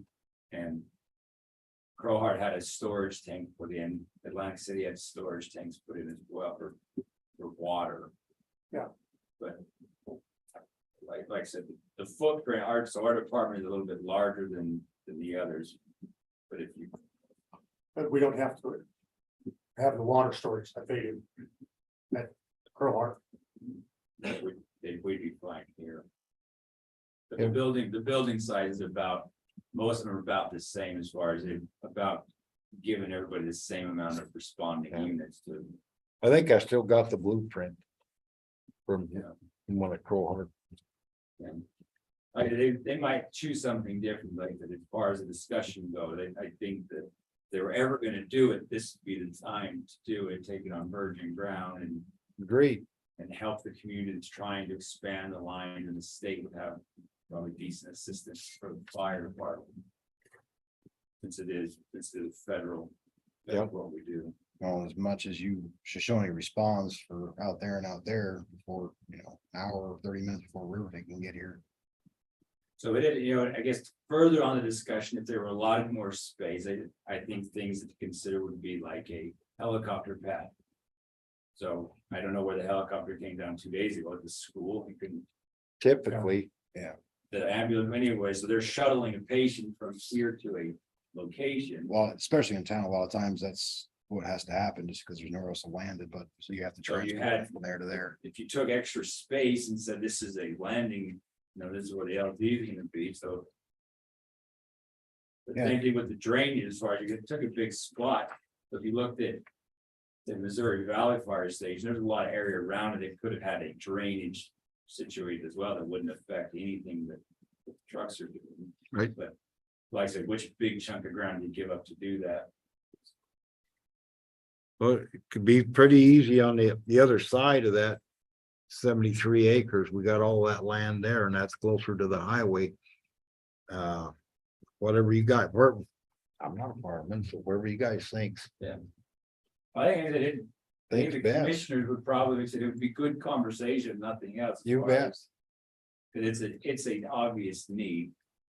And we ought, and we respond. It's not gonna say we're gonna get more recruits to come into it, but. But we would be on they've redone a lot of the other fire halls and showing it hasn't been redone. Correct. So, I know Craig was supportive of it a few years ago.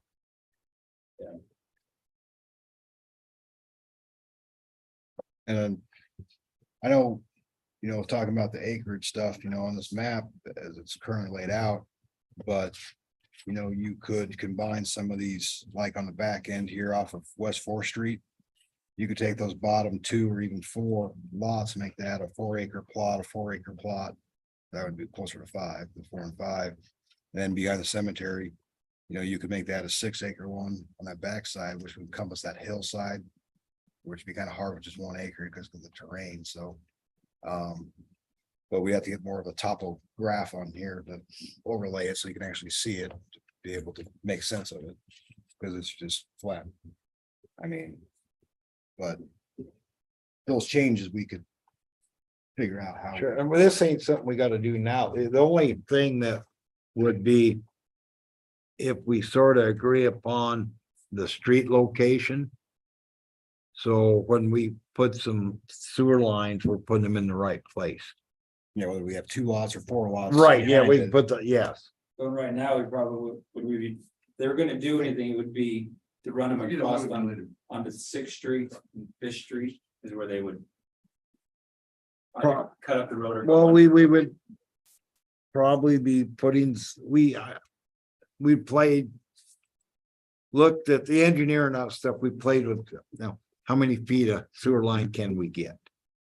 For going off the last cost, and we can get a fair amount of this part of this ran, And these would all be gravity fed down, so they're right, a lot simpler to do going yes. into there, so. We'd have to get a bid from Barnum, but for to get a bid, we gotta lay out where we want to put it and look at the footage. And then we can box this in if we're in this here, and if we wanted to cut a street off, I get we could, but this sort of gives us where we could lay, you know, a fair, we could get fair amount of this.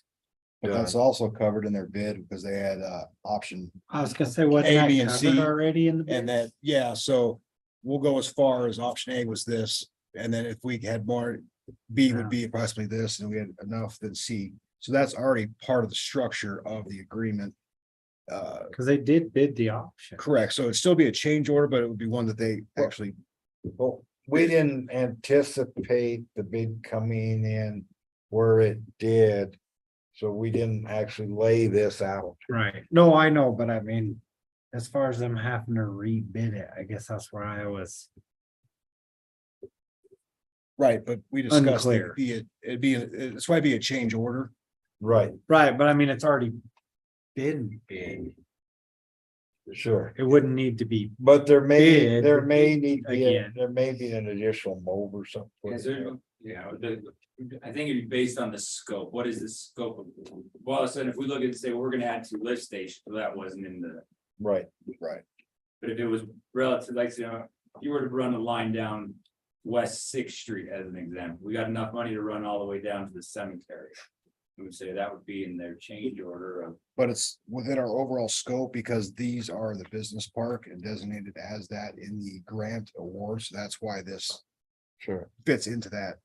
frame. That's- No, I'm using the word bid, but I'm meaning change order. Okay. well, I think it's hard. But they may I have, was like, it don't have to Yeah, be rebid. We don't have to do Yeah. that again. Yeah, it'd The just be a change location, I guess, order. for your question, where we're looking at tonight, it would seem to. If we had money to run Sixth Street, if they platted this out and they ran pipe down Sixth Street. That seems. Some of the easiest lots to sell, if they could go underneath Herbst Lane. And stub out there to where it's already, so when they're doing asphalt, they can patch or whatever they do on that. I think everything here runs north and south. Yeah, it'd just be gravity. It's gravity fed. We were, they Yeah. had a line over. Oh. So we wouldn't have to cross So over. you don't have to cross anything. And there's so coming down the first unnamed street from Herbst. I got you. Only thing you'd have to have would be a change order covering West Fifth. Tie that in. So what's this symbol right here in the center? I want to say some. That's a manhole. Manhole. Those are currently placed manholes. So that's where, okay. So That's how they align the streets to make congruent Right. with the manholes as far as the Okay. platting goes. And that's why, like we said, you know, the way the streets are laid makes sense with the platting, but the actual size of each of the lots, that's still to be determined. To me, that's fine. Somebody wants to like 4 lots, then buy 4 lots. Well, my question on that is if it's kind of platted out like that and somebody gets 4 lots, can that be combined into one? But that's my thing. Yes. Should be able to. Yeah, we Like- can do all that. Cause tax just like if wise you and buy what- 2 lots in town. There's 3 lots or 4. Cause I know.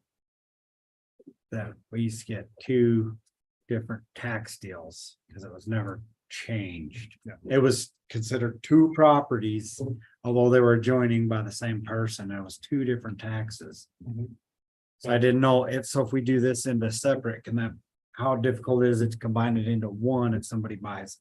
So, once you have it platted and surveyed and that all gets approved and goes through the county commissioners to combine them, it's essentially the same process. Whoever buys all 4 lots is gonna have to go back through and try to have them actually combined. Confidence Builders just did the same thing on the lots they bought. We traded from the town. Yeah. Yes. There is a process that goes through the county. What you were just saying about combining lots, how's that work? Like, say I have 3 lots in town. And 2 of them have a building on it, but 1 of them don't. In short, that's a county, something you take through the county, not through. Oh, okay, I was just asking, I mean, that's. Oh, yeah, I'm just letting you know. That's something that is kind of rang a bell, cause we kind of do. Anyway, this is information.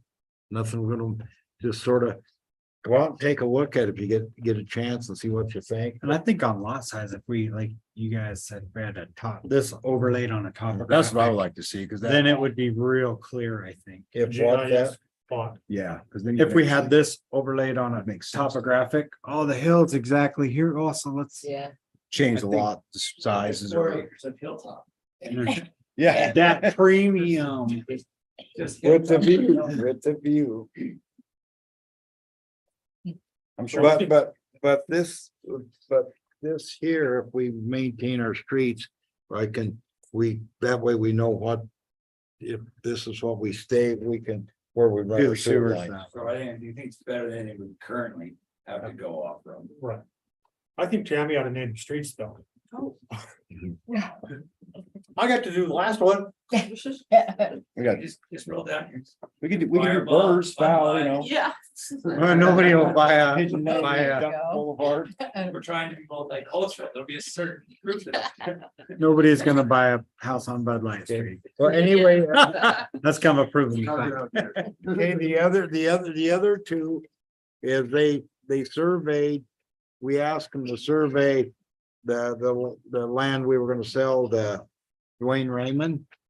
And we asked them to put it into 3, they did, but they're in their opinion, because of the topography of the land and the placement of the rock, that we sell it into 2 separate lots instead of 3. So there again, wanted to go out and take a look and see what you think. I kind of did and kind of wandered around there, but I Kind think of this would makes be a sense. Great place for the fire department and helicopter. They'd be right by the road.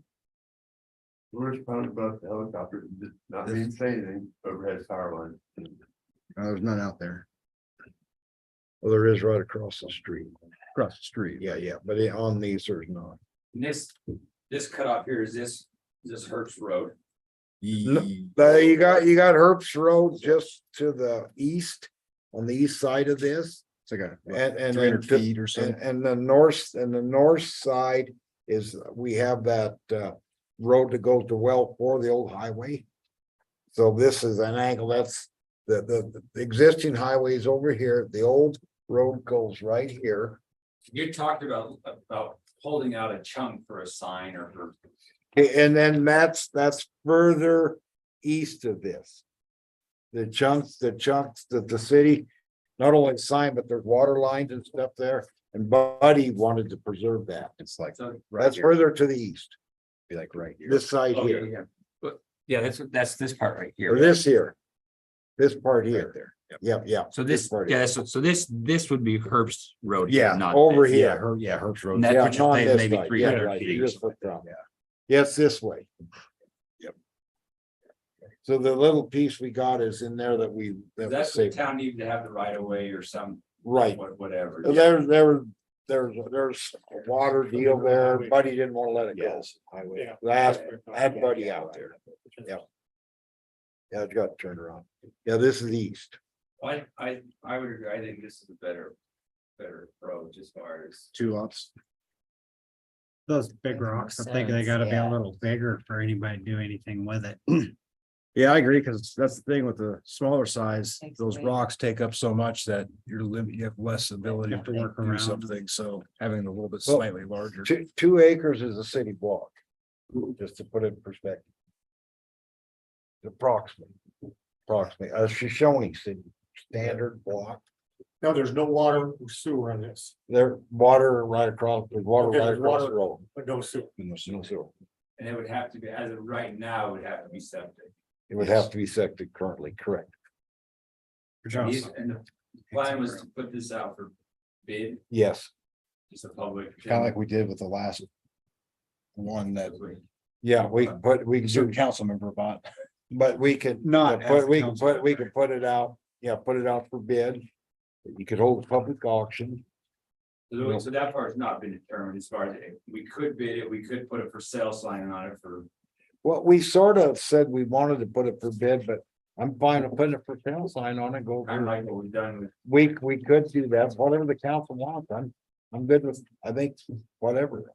I'd like to talk to the fire commissioners and say, Here's some options. Which one do you think would be the best for a new fire station before we put it up for sale? You know, there might be some land just also So the water's. north of there. But the water comes in east of there.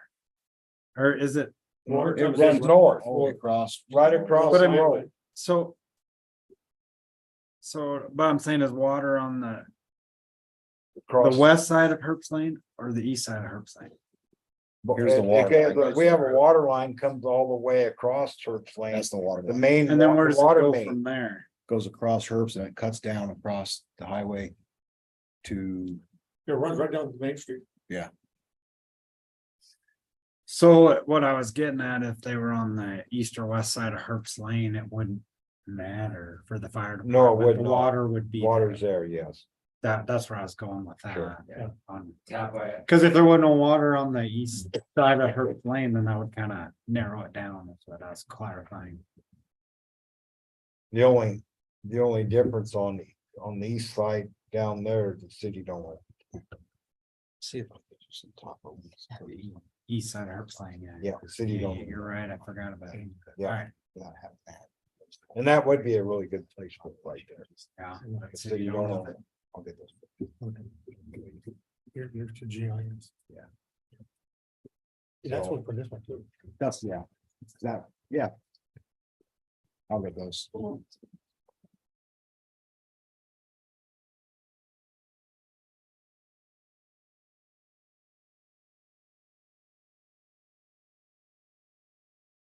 Well, I'll report to CEPI that this is, we're gonna divide this into two and make this is what we're gonna go with right here, these. And I'll advise, CEPI, we're still playing with our lot size, or do we wanna leave them like that? They can buy 4 of them. If they want more acreage or. But I need to get to Emberg Miller and let them know that we're gonna stay with this, and then they'll talk to Barnum on extending the lines. We know if we're gonna stick with that there. So recently we looked at.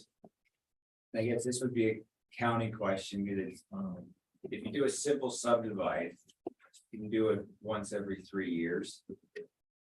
So I'm assuming it would be different on our, so if the town goes through and subdivides this all out.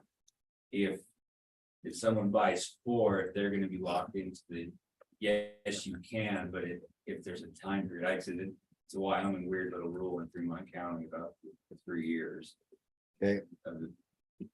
Might not matter, but there would be probably county assessor or somebody question, if we subdivide it, is there a time delay when they can? I'll ask the county. I would agree, I think I'd give the go ahead for what we have here and. Like I said, do something with the GIS, but otherwise I think. Okay.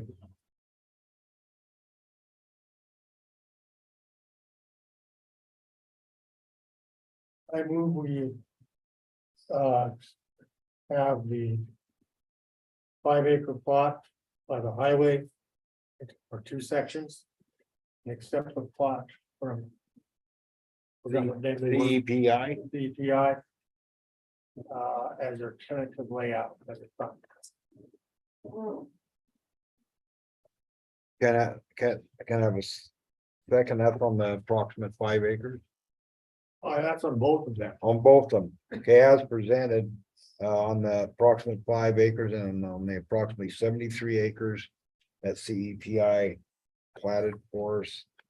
We will go with that layout on both of them. Can I have a second? Second. Been second by Councilman Demick. Any further discussion? As far as the lot size, we'll just adjust that before we submit anything to the county, right? Yeah, that's just the layout as far Right. as the streets. I mean, as far as the streets are great, Not but as the- far as lot size, that's. Yeah.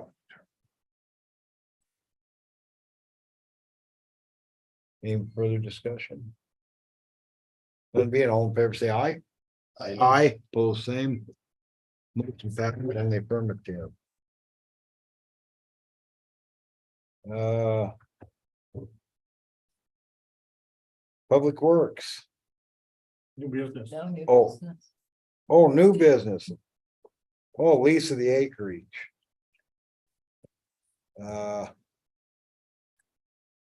We have, we have some acreage, how much is that approximately? 68 acres that Charles and Nancy Herbst, have, not leased. I'd like to suggest that we go ahead and put that up for lease. Where is that? They're on Poison. Yeah, House? yeah, it's yeah, it's on, part of it's on Poison Creek, It correct? goes from the highway back to the townhouse. Is that right? No. Yeah, in that area. Oh, So I think it's the acreage. Your farms, they sure run their, Brother out there. they run their cows there, and someone's. I think it's in here. You know, we have that acreage goes down to Poison Creek. Up towards, in this in here. What's with that, right, This here. The sewer, right, off the sewer. so not over here, not on the other side. No. Oh. If, My understanding is there's a state lease and it ain't fenced out. No, see, if I own the chunk of Right. this, they Okay. told me, you can fence that if you wanna keep cows out. Yes, but here's the neat thing about Wyoming's fence out state. It's fence out cows, but they have to fence in bulls. Oh. They don't- yeah, So this over here, has this been vacant a long time? No, they lease it they every year. lease it every year. Oh, this year they did. Yeah, they get off the lease. So.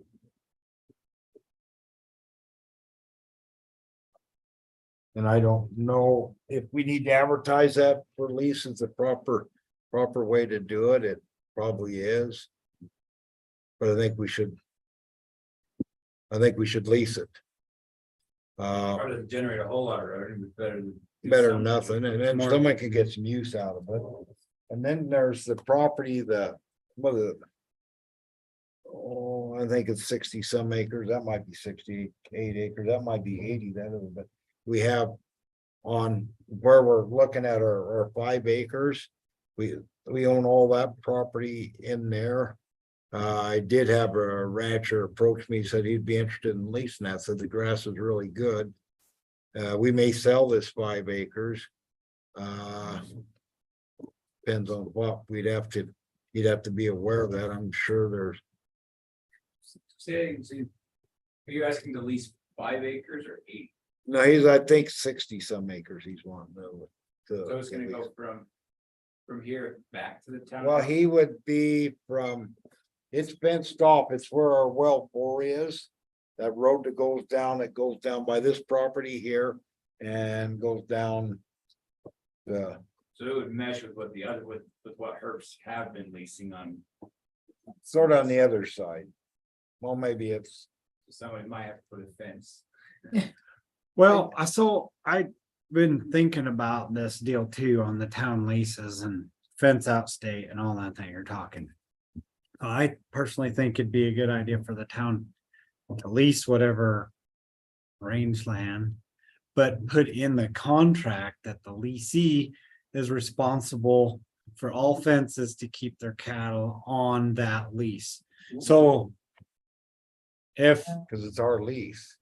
and we can be more restrictive than say, so if they're there and then they get off of the town property and they're heading on to Jim Hendrickson's place or something, that's on the leasee to keep them off of the private property. And that way, supposing we sell some of this property, then that would ultimately be the rancher's responsibility to keep them off of the property we just sold. But they could work with whoever's buying it, you know, if they're like, we ain't doing nothing for 6 months, we don't care, or whatever. I think that's got all pretty good fence on. It does, but I'm saying it. Yeah. It's pretty decent, needs a little bit of repair, same with the stuff down there. Okay, But if we put a clause in there. On the lease agreement that's up to. The leasee to keep livestock on the lease. on both properties. Any problem? I Yeah, have a question for Mike. The line we're talking about, does it have any water structures on it besides well floor? Does it have any risers or anything like that that cows can rub against or knock over or have damage on this property? No, not on that part down there. Okay, not on this 60 acres. and well four is actually on the other side. Yeah, Yeah, of course, I just want to make sure there's Yeah. nothing that could be damaged on either piece. Because I know we never leased this piece before. We like the stuff on. And it's townhouse. kind of sitting there, so I thought, hey, if somebody wants to, It's been unofficially leased, I think, was yeah. been squatted on. Good Well, terminology. may I make a couple of suggestions? Please. On the lease, Jake is totally correct. You can make that fencing as restrictive as you want. You can also require that they indemnify the town for any damages that their livestock may incur on other properties, right? If they leave the property, they're told the rancher's totally responsible for that. Or the leasing, and as well as, that they're required to put panels up or whatever they need to protect any infrastructure that may be on the property. See inspected, so you can require that. Okay. Yeah, where there's not a fence. With private property owners. I've looked into this a fair amount. My understanding is. Like where I butt up to the town of Shoshoni. The town of Shoshoni is liable for half the fence. I mean, or where you and I have brought, I mean, we could fight this out if we wanted to, or whatever. We got a nice cliff, but. We're each liable for half, but if we put in the lease. That the leasee's responsible for it, it protects the town from. Saying, hey, you got somebody saying, hey, these cows are coming off the town, you own the property, you owe me for half this fence. Does the water have any that come into play at all? As far Water. as the water that goes down through Poison Creek, I don't know how the line would be drawn, but does it even matter as far as I'm not following. water rights or? Oh, it's my understanding on that is like I couldn't like pump out of it and start irrigating. They can't stop my livestock from drinking out of it. That's just a privilege. But I'm not an Like expert on land it. as I've far as- only read enough to Yeah. kind of get the I can- gist. I can tell you how to get water out of it. You don't have to. Legally. Dig a hole. You're correct. Dig a hole next to it and it'll flow in. Had a place Bull Lake Creek, exactly that. Right But along as Bull far Lake as- Creek, we couldn't get the water out of it. Put a 12-foot culvert down there, put a pump in it right next to the creek. Good idea. That's a well. That's a water well, which we were allowed. Couldn't pump out of the creek, but you can have a water well. I need to quit being lazy. There is a Yeah. registered well on our place. I haven't seen if it's got water in it or not. I found it finally. Nope. Well, I guess I don't know how you advertise it, but. I think we might as well. We can get a little extra money. It ain't a lot, but if a Knock the weeds down, local rancher can feed a cow or two on it, that doesn't, decrease fire risk for us. yeah. I think the fences are pretty decent on all of that. A little bit Yeah, of that's- love and I think they'd Well, hold. it would be something that went down the center, like if they're dual laces with different people, that's where, I don't think so. well, because Herbst would have to. The stuff that's over on Poison Creek now, so Herbst are currently leasing that. I mean, all right, north of the highway or south of the highway? South. Left, Left. That way or that way? that way. Going down toward the campground, down toward the townhouse. Oh, it's north of the highway. Don't they have I thought that we renewed that lease for some section of ground. The lease that was renewed last January was for right Out there, out there, but it was never so used. over here, so this whole thing is just all squat. I don't know if that The church does have one lease from us out there. out there. Yeah, Okay. yeah, he does. Yeah, that's why I didn't know that. Yeah, That's yeah. why I was asking you Yeah, talking out Garrett- there or there? Yeah, Garrett. It's Herbst has got $100. got a lease out there. But if there became I would assume they'll just Well, once again, they'll just pay an extra $100 to have privilege for what they already have privilege for. Make it legal. and then once again, that would be the leasee's duty to fence clause. So that if somebody else Yeah. leases that would be up to them to put the fence up. But then if whoever's got that other lease picked up that lease, then who cares? Sure, they just do their thing. And it Right. wouldn't cost them nothing, and but the town, either way, the town wouldn't be liable for fencing. Right. As far as I'm aware, all we would have to do other than that is put it, advertise it for anybody to be aware, right? How do you do So it? Jake? there's. So there's different statutes regarding leasing, so if it's. 159131, if it has to do with any kind of renewal, urban renewal projects or related to it in the future or anything. That no appraisal bidding or advertising is required. Okay. And under 151103, you have the authority to lease all you want, so that's the only requirement I found under leasing. As far as advertising is basically, you really don't have to advertise. Okay. Perfect. So, Just put up notice like Solicitation. the same as the agenda, I mean, so it's public, so post it. But not spending money on advertising. Cost you more than the lease. That's where I was getting, that's where I was going with that, is that we have to spend $150 to advertise and we only spend $100. Yeah. Might be It's public post boards at the livestock sales, certain places. Ooh, it's. Fast lane. Livestock exchange and stuff. So barn. So hard, yeah. Well, something like that, like, be a simple way to advertise, but yet. Try to get it advertised out and next council meeting address it. Yeah. Okay. We'll try to put up we can make up some posters and put them out. We got some software for the town where it can do that. Yeah, Melissa, she's good with that. Yep, she's good with that. yeah, and you don't have to go with any bidding process or. you can Put it out there to. This is true. I'm just letting you know, you can decide if set rate, and go with whatever you want. I mean, there's. The statutes, it doesn't fall under the same thing as selling one, Okay, right? I guess is my point. Okay.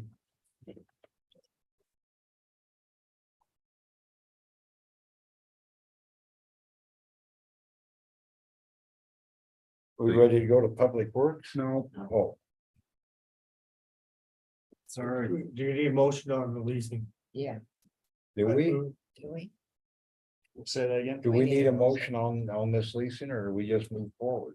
Well, you can have a. Yeah, I'm not sure, you're probably better off doing A a motion? motion to move I forward. think we got it covered. Okay. Can I have a motion? I move that we Lease, put up for lease. the put up for parcels? lease the two parcels aforementioned in the conversation. To So, be, Can I have a second? I'd make a second with the amendments that Marshall mentioned earlier. You know, or they're responsible for the property damages or all that other stuff. oh, yeah, we discussed it, but it wasn't. Yeah, so it wasn't in your. To put the fencing and the property damage clauses in the agreement. In the Yes. lease. Sorry, Marshall, more work. That's Okay.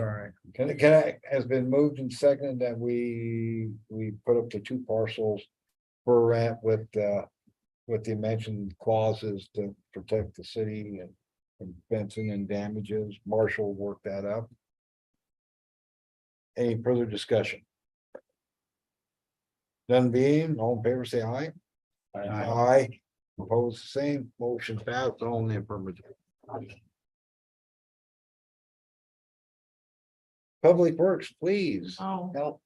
travel reimbursement policy. Oh, travel reimbursement. That's the first time ever he's been trying to rush through a meeting. I know. That was just. a- Travel reimbursement. I got one more, Mike. I gotta do travel reimbursement. Is there a policy in the mileage or whatever and what, is Yeah, there any guidelines? there is. And they are, We follow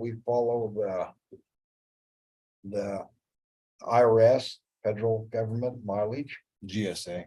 GSA. but is this travel policy just for things with the town of Shoshone? Not other entities? Pardon?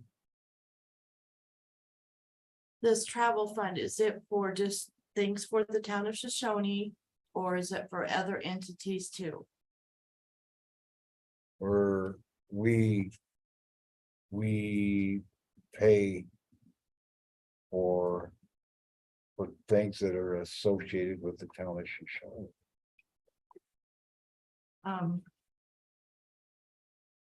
We just started a new year at the 1st of July.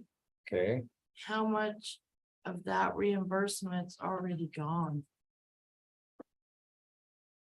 Can you tell me that, Kim? Yeah, I'm picturing it. There's 7,500 for travel and conventions, and then there's 3,800. 3,900 that's utilized. Already? Yeah, And but it's not now- even through July. Some of that, part of that is from, because we were over budget on that line item from last fiscal year, so for June. Parts of June had to carry over into this new fiscal year, and that's what's making up the 38. But currently for July, I believe it's 1,400.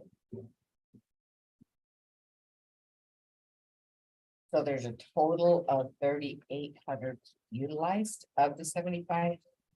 14 of that is this fiscal So year. there's only less than half left Right, within How 45 much? days.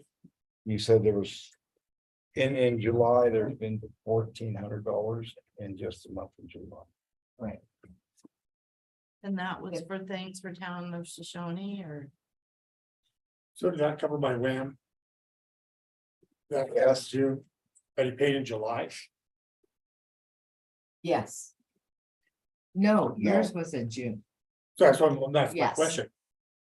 But So RAM- RAM was in June, so my question, did you pay it in July? I have to look at the, So that's one I questioned, Well, is right, this right. $1,400 coming from my meeting in Cody? I also had a meeting in Torrington, is that covered? Was that paid in June or July? That's my question. It'll be paid in July because the bill from your credit card didn't come till June 22nd. So it would have been the payment in July, then it falls into. even though the- you charge it because the credit card. Okay, so that was clarification for me. Right, so that would have been part of the 38. Okay. What is out there? Yeah, currently. But that's not part of the 1,400. No. What is the 1,400? The 14 is just what posted from Joel's. From what we had to hold. For, I believe it was May and June. Expenses. That we had to hold because we were over budget. So we couldn't pay it out until the new fiscal year. So we're not paying mileage on these other entities. No, Like this say, is all. say like you're going somewhere. For something else and it should be covered under them instead of us. So does Fremont Visitors Council pay you mileage? No, What about Fremont County Association of Government? no, So who pays you? Does any other entity pay you mileage? no. Okay, It's all city business, it's all town business. I'm representing the town of Shoshone at the Wind River Visitors Council. I'm representing the town of Shoshone at FCAT. So we're paying F-tags mileage. No, you're paying the town of Shoshone's mileage. Because I'm representing the town of Shoshone at FCAG. I'm representing the town of Shoshone at Wind River Visitors Council. Earlier. We discussed getting the town vehicle. Where is that in the status? The town vehicle, the plan was the Durango that I currently have, when that aged out, well, that won't be for another year. Not this year, but next year, that would convert into the town vehicle. 24, 25. Yes. Yeah, I'd love a town vehicle. But Du Bois mayor got a new one. The mayor before that, when he became mayor, they bought him a brand new one. If you think I'm making money on mileage, you're, No, we're. I mean, I love that. You're doing a good job. I'm just trying, when I used that mean to win. Right, And they told us that we needed to check out, if we Sure. felt something, we needed Oh, to no. check that out. And that's So- why I felt about this. That's why I'm bringing it up. yeah, no, it's, Possible solutions, going back to the vehicle. We have $13,000 in this budget that has not been allocated for budget. We also have the vehicle replacement fund that we could use. I believe we could probably find a travel vehicle for council, if council so desire to get one now. For $10,000-15,000, we don't have to put it out for bid because of the new statute, so we can go select something. So if we did buy a ride, we wouldn't be paying out anything except like motel and food for someplace to go, for your Fuel gas. and Fuel gas. fuel but not mileage. and insurance. Yeah. Maintenance, the normal stuff. But can some of that stuff be done on YouTube? It works, most of it works better. I've spent a lot of time in Cheyenne going to meetings. That's why Shoshone's been so successful on getting grants and working with the state. That in person meetings down there, they like to see that. They want to see the mayor down there. That shows how important it is down there. It's an important part of the job of what we're doing. We've been real successful on doing that, and that's the reason that we're so successful, and some others are not. They don't show up at the meetings. I see municipalities lose money because they weren't there. I've seen mayors weren't there, they didn't lose money. We've gotten some money that others have lost for not being there. It's I'm spending my personal time doing this. I got plenty of other things I can be doing. I'm just trying to do a good job with mayor and benefit the town of Shoshone. I know, I'm just trying to figure out, because we have $3,700 left and we still have 11 months. Well, part of that was because they weren't paid the year before, but I mean, it's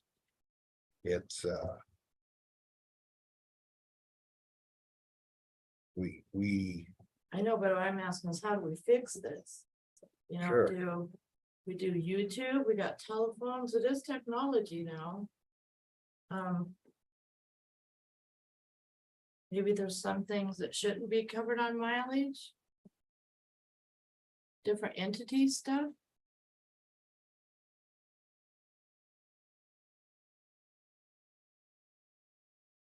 like I said, I'm the town of Shoshone's representative at FCAT. I'm the town of Does Shoshone, FCAG pay anybody to go there? not to my knowledge. When you're Visitors Council, I'm the town of Shoshone's representative. So we pay you every time you go to a meeting, You pay mileage. right? I just And soon, with the I just soon drive, I just soon have a town car. And I keep the mileage. I don't make, Well, especially on my pickup, that was a money losing. well, that FCAG, where's the last place you did anything for them? Pardon? Where was the last place you did anything for FCAG? Shoshone. You did it here, We But you we rotate around. but you haven't went out of town for them? For them specifically, no. I'm representative of the town of Shoshone. I go to FCAG meetings.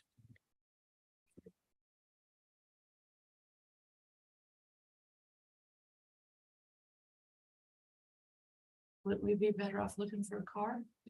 Think one thing to think about while we're doing that is make sure it's winter suitable. Right? Four-wheel drive, good tires. Buy something to stay. I was gonna say, give me a number and I'll get some options to look at. They got some two-wheel drive, everything they drive you around. I wouldn't do it. I mean.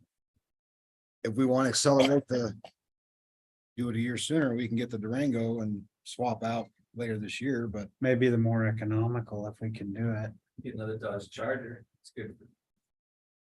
Get there faster. I mean, rather, We don't pay speeding tickets. rather than getting a whole nother vehicle, would it be more economical to speed up the depreciation 1 year? we could do that. I mean, that's, You know what I mean? Rather than, cause then in 1 year, we're gonna depreciate again. So now we got yet another one. I just thought, well, our vehicle plan, that was only one vehicle. After that, then the vehicles will be traded in for the next one for replacement. The Durango is the only one that was not gonna be traded in, is gonna be kept. right, but I'm saying if we go out and find another four-wheel drive or other winter suitable vehicle. Then in 1 year, the Durango trick comes out and now we've got another one. Oh, so you're saying get one now and then we've got two town cars? Well, that's what we would essentially be doing if we got another one now, or would it be more economical to speed up the depreciation 1 year and the one that was going to be cut, kick the Durango out, would that be cheaper in the long run for the town? And how long will it take you to get a new police car? Yeah. Well, because Yeah. what changed? 1 year. Well, okay, so. I guess I wasn't really prepared for this, but so what changed is that. We don't have to bid out and wait for that process. We can go to the lot and pick up whatever vehicle we want. Versus in the past, we would have to specify, so that's one option. That's because they changed the law to 75,000. Correct. And That's costing more than that. well, we have the fleet rate, so. We could do that, the caveat to that is that all the equipment in that vehicle would come out and go right into that one, so the additional cost of a whole new police unit wouldn't be like it was before, where you have to buy that and all the equipment, we already have the equipment. I would say the wait time would be anywhere from 3 to 6 months, even doing that, if we went that route, simply because we would have to wait for a technician to have time to do all that. So it could be 3 months before that, if we've got the vehicle tomorrow. It still might be 3 months before that vehicle was actually traded, all they had time to swap it out. It could be less. We do have a MOU with Riverton, and Riverton does their own upfits on vehicles. So it could be less than 3 months. So it's really, would it cost more? No, it wouldn't cost more because we're gonna be doing that anyway. That's what I mean, would it be smarter to do it? I mean, long run, wouldn't, it seems to me to be cheaper to. Speed up the depreciation 1 year if that's the route we're going. And that's option one. Option two is to buy a used vehicle or And then what sell have the you. Durango any And year. then instead of keeping the Durango, using the Durango as a trade-in. Okay, What's the federal rate per mile? Personal vehicle. 60, 62.5, 65.5. 65.5, okay, 62.5. 2023 is 65. Okay. Those are old numbers. Yeah.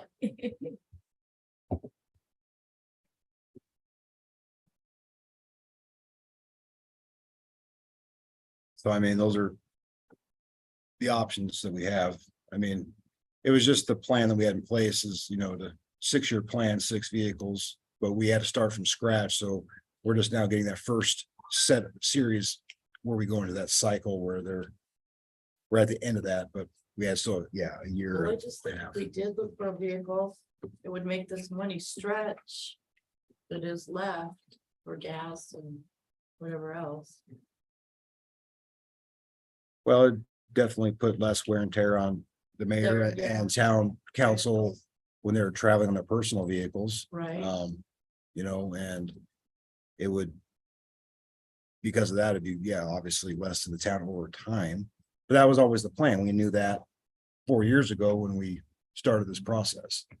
It's just, we haven't got to the end of it, and there's just so much going on with travel right now that it's, it's hard to. We do a lot, Shoshoni. Right. And because of that. It's, I guess the decision is. Do nothing. And, it is what it is. Do, as Councilman Steller suggested, or option C, get a third one then, and just continue with our plan instead of keeping that one, just trading it in. When. It's ready to trade in, so. I guess those are kind of the options out there. How many miles is the town bill for? Personally in a year, 10,000? How many times, sorry. Or we reimbursed, say, 10,000 miles. No, I, last year, I haven't, obviously, I have not really, No, so I'm not up currently with the last couple of months, we but exceed, I'll just use as an example, we exceed 10,000 miles of personal mileage. probably, With all the, if everybody's travels, yeah, absolutely. Yeah. with everybody's So travels. as an example, Because when I travel, I use a company car. So when I go to training, I use, but that wouldn't count into this. So I was just looking correct, at- you're not gonna see that under that, because it doesn't, I don't get, Because if you take the difference of if we pay out 65 cents a mile versus we use our own, we're Plus still fuel. gonna, we're still gonna be 20 to 30 cents a mile. Would guess I'm just, I can tell you in per diem reimbursements, the last year that I did it, we were like right around, I think, 6,500. That's just per diem, not, hotel and all that. right, just looking at personal vehicle versus town owned vehicle. Sure. So. If there was at the end of the day, if there was a 40-cent difference on every 10,000 miles, it equates out to $4,000. I can But give you- there's not a 40 cent. You can't run your car on 40 cents, can you? No, as well, I just wanted to get it. So part of me looks at it thinking if. On the one hand, it's almost more economical for you to drive, or for anybody to drive their own vehicle. So to put it in perspective, so. Say. We bill out 10,000, let's use this for reference, 10,000 miles of personal use for town business. 6,500. 6,500. If we own the vehicle and use that vehicle and pay current gas price, $3.25, $3.50 a gallon, you're looking at 1,600. So it's about $5,000 a year less by not paying per diem. Plus tires. Plus, but yeah, obviously. Plus maintenance, that plus was that. gas, plus- That's gas. Yeah. Right, But- that's Not insurance. That's where he's going with it. though. That's No, pull that that's- number, if we pay out 6,500, if we looked at, does it ultimately cost us? $4,000? Yeah, I'd say probably somewhere. So if we have that, if there's that $2,500, so the point is, if it's $2,500 difference. And we go buy a brand new anything, even after 20 years, we still haven't recouped Yeah. the car. So 10 years, so in 10 years' time, we pay out 25,000 extra dollars. Which was still only a fraction of what the furniture cost us over in the building. But we won't mention that again. Well, I would say you're not replacing the tires in 10,000 miles. You're doing one, maybe two oil changes. So going from 1,600. You're not gonna get an extra $3,000 by using a town car versus the per diem. I mean, it's not gonna work out that way. But yeah, you're right. You're like saving maybe 3,000 a year. By having that, but you also gotta take into account by driving your personal vehicle, what are the chances you can hit a deer? Whose responsibility is that if you hit a deer on town business while you're driving? Here's a good one. Okay, coming back from Sheridan, from the summit. Or actually, yeah, it was coming back. I got a rock thrown and. Cracked my windshield. Out of my pocket. Thank goodness I traded it in, but so I didn't have to get a new windshield, but still, that would have been out of my pocket. But the idea has always been that the town should have a town car for town business. But if the car was already depreciated out and virtually free, like it will be in a year or so. So I would think, so the options you presented, I think we're, yes, potentially we were on track to saying, when that time comes, that was the plan. Mhm. For right now, I mean, if White Hawk calls up and says, we got a Dodge Charger, I want it for $5,000. And say, well. We can sell it for 5,000 when we're done with it and save $1,000, you know. Seems like we're on track. I was trying to get out of driving my diesel pickup. And so the plan always was that Durango. WRTA goes to Casper. Yeah, You'd be real impressed if your friend from the mayor showed up on the bus. Bike racks on them too for when you get there. so, but the plan was that Durango was gonna, oh, well, that was gonna be the town council car. And in a year, it will be. As we're currently sitting. At the rate, if we try to do anything now anyway, we'd be a couple of months there by the time we find, buy, upfit, downfit. I'd say optimistically 2 months. Depending on what we want. I know where there was a good price for 125,000 miles, all-wheel drive, 5.7 Hemi. I just bought two of them yesterday, they have no wheels on them. So, They junk. you know, those are the options I have to present that, you know, we can do. So the rate we're going, so at the end of the year, for the fiscal year, we're gonna be over budget. Oh, yeah. with Mileage. If the rate that things have gone, from what it sounds like, yeah, I mean, but that's assuming that the travel is gonna stay consistent as it has been now all 11 months. You know, so I would have to look at the numbers and give you a specific, because I don't know how much was of that was carryover from June, and, you know, I don't. And there's certain, when activities are going on, that's busier than others. Right, so again, it doesn't mean Trips that, to Cheyenne and. yeah, so, you know, those could be a one-off Yeah. and then not have that for the next 3 months and decrease it. You know, I don't know. And I think it's real important for the council members to go to Wham. I think it's a situation, at the end of the day, so just my own personal opinion, I hate it when somebody. Sweeps the floor at the shop. It's awfully expensive per hour to sweep the floor at the shop. But it needs done, it's part of, it's kind of a cost of doing business, so if we're getting reimbursed with mileage right now, it's. Kind of that expensive guy sweeping the floor, but it happens from time to time. I'd rather if you hit a deer, it's on you. Lose your windshield, it's on you. I'd have a tougher time if you say, well, I'm here on town business, need to buy my new paint and new. I'd say that's kind of the associated risk. Yeah. Doing it, which. Take the bus or carpool or something, that's a. Not a very big town at the end of it all, so. I guess if it's the same rate to use your gas guzzling pickup or a semi truck. I'm driving a car now. Driving a car. I finally got a car, but it won't, I can't drive in the winter. I'm driving that Corvette. And it's pretty good right now. It gets good gas mileage. But my pickup does okay, but it's Never did that. these tires. You know, set of tires are about 4 hours, only 20,000 miles on. About 4 tires a day for the semi truck, it was $1,600. Well. But that's, as far as That's good. the plan is to get vehicles, so the mayor doesn't have that issue with it, or council. That's Doesn't have been the plan for. You know, since we got it to try to ease into a. Du Bois mayor got a new car. I thought I should, but it wasn't in the budget, so.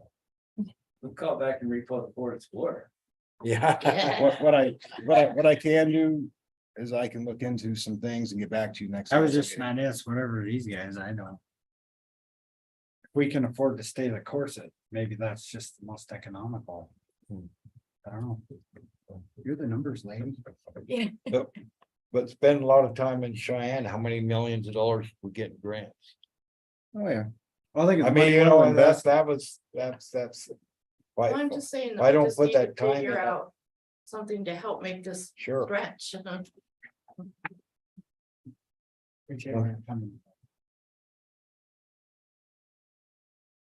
Yeah, I'm not going on vacation. These are all working. You know, and I believe in the people, I believe in the people taking take training and go to Wham and stuff like that. I think that was, we went to the economic summit. I think that's gonna pay dividends. You know, we, Always do some digging on those three options. doing everything to try to better the town. Yeah. And that's the easiest way to do it. If it's gonna be done in a year. In a year, yeah. Like at the end of the day. it's- We're gonna pay it one way or the other, That's right, so. but we have a plan. You know, and if the plan still is gonna get us through, then I guess we can stick to that and make adjustments otherwise. So,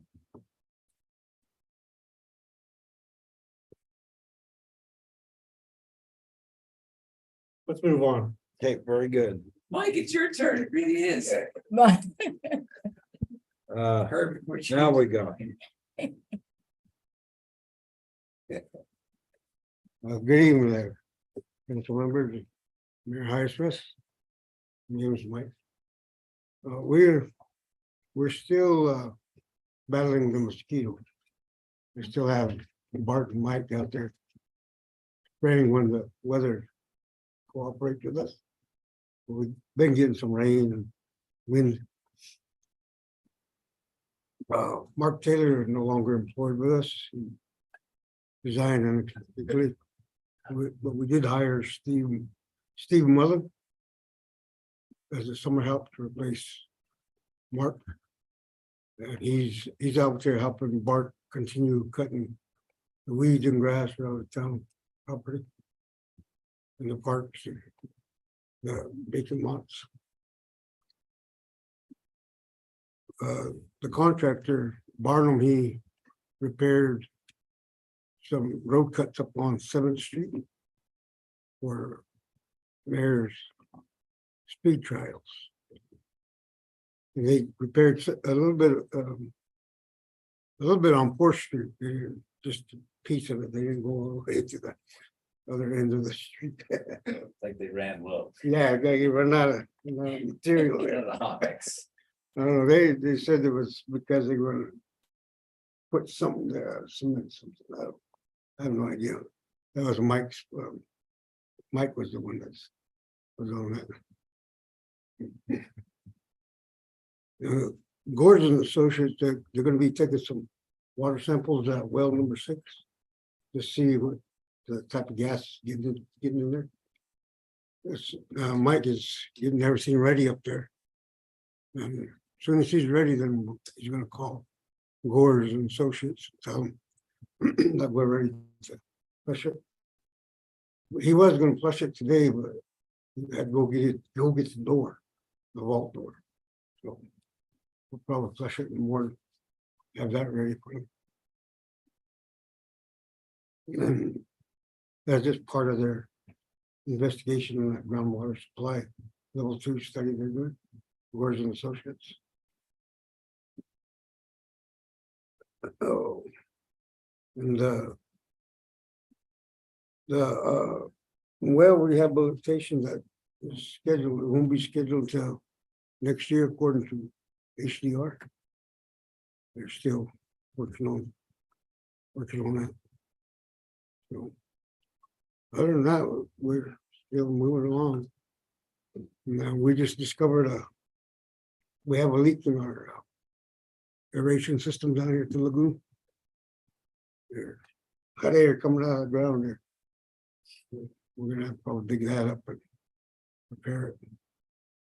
As soon as I figure out if we shut it off and it don't come back.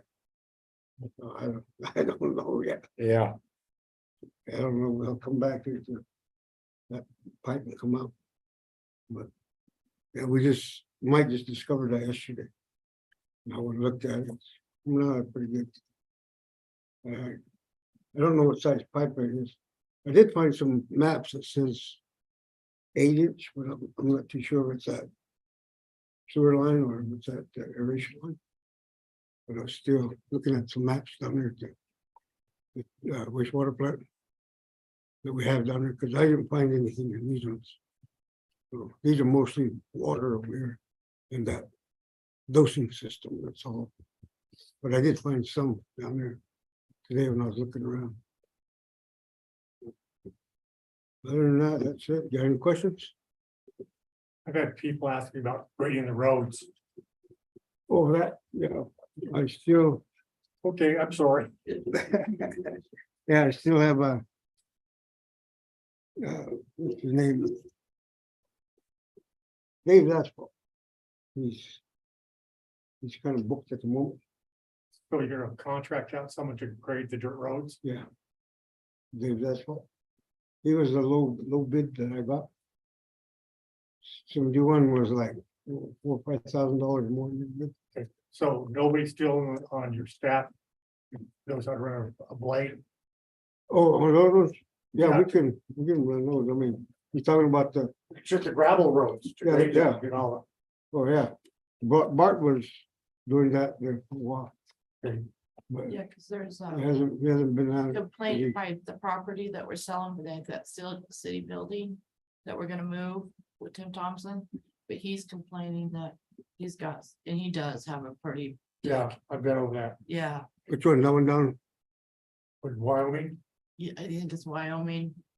It's right across from that old city, that city building that we're gonna move. Yeah, it's Wyoming and Fourth and Wyoming and Fifth, that intersection, it's pretty Yeah. rough. He said it's real rough. He's Yeah, the whole complained. side of that Yeah. sounds worse. Yeah, I'll look at that and have Bart go. Yeah, I know Bart did that one out on. Circle Drive over there, Okay, where we put in. Some pipe for culvert. And we got that one back there. people just ask, when the roads are graded, Yeah, they're in rough shape, water wash boards. okay, yeah, I'll get Bart back on it. Yeah, east is pretty bad. Yes, Steve, did it. Yeah. Steve can do the cutting of the grass. Any more?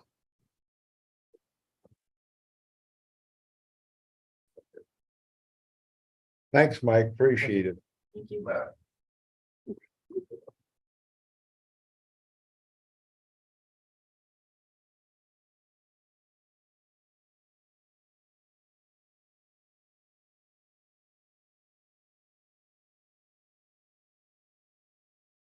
Down to.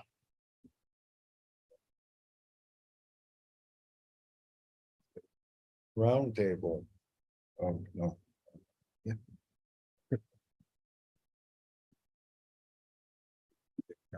Yep, you have anything, Jake? No, nothing this evening. Tammy, No, Mike? Not here. Oh, pardon? Okay, you bet, go ahead.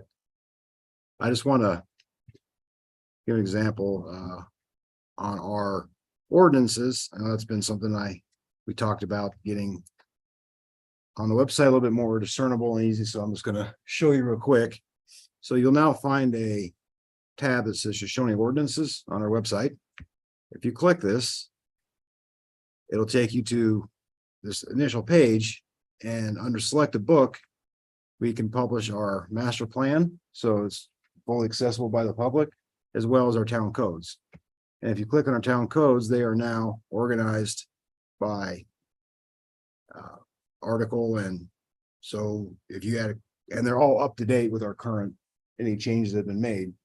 So if you go under, say, motor vehicle traffic, it then breaks it down by section. And so it's very easy to search and find what you're looking for online. And so pretty much that's what it looks like when you pull it up. So I just wanted to show that real quick, how you can access it and how it's interactive and easy to navigate.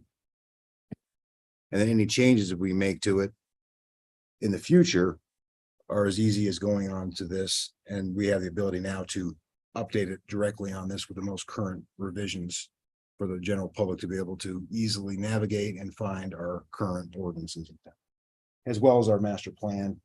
So that's always able to be looked at for any questions or curiosities. So I just wanted to update that. That's just under town of Shoshone. Yep, it's on our official website. Oh, okay, cool.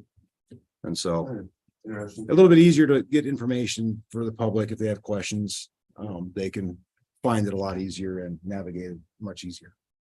Well, it's tough to find what you needed. It was, Yeah. it was. So. So where are we in the process of updating our ordinances? So they had a kickoff, not a kickoff meeting, but an update meeting where they were zeroing in on. They did their critical review of our current ordinances and they're preparing the updates of. Of our building codes, our zoning ordinances and trying and to present to council for an initial review as well as the attorney to look at. Suggestions, yeah, and that's expected here the next month.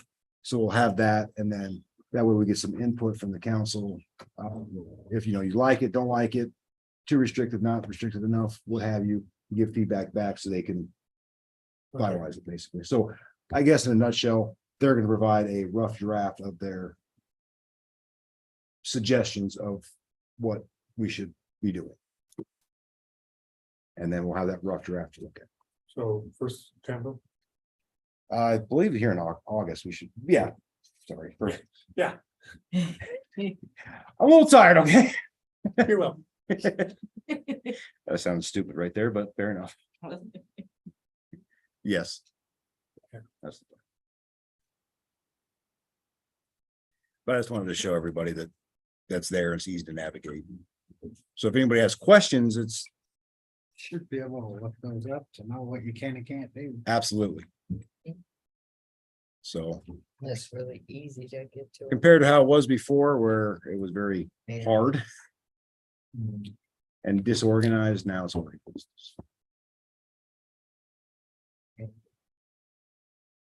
And I like that we can put like things like the master plan, Right on. we can that. put that right there on there. So people can easily see what the plan is and compare what we're doing, how that fits into that. Any questions, and then obviously as we get into looking at the next one, then we can start having that for public input too, having that up there as we coalesce around whatever it's gonna look like for whatever updates for the next 5-year master plan. Something.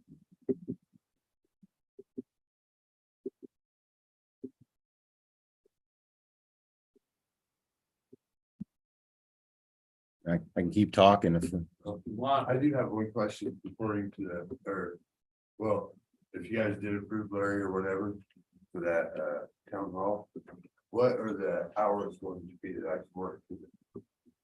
I don't want to be out there in the sun. That's up to, Because of the tar, I don't know what the town ordinances are as far as like how late I can work. or how early. no, there's nothing. Oh, sorry. To answer your question, the town doesn't specify for contractors what hours of operations they can work. Okay, I didn't know, and the reason I asked that is Casper does. And I've actually been shut down for that, but being how this is tar and gravel roof, it basically needs to be done when it's cool. Yeah. Maybe not a whole lot of light, and I just didn't want to get in trouble. No, we don't have any for things like that. All right, cool. I was curious about that.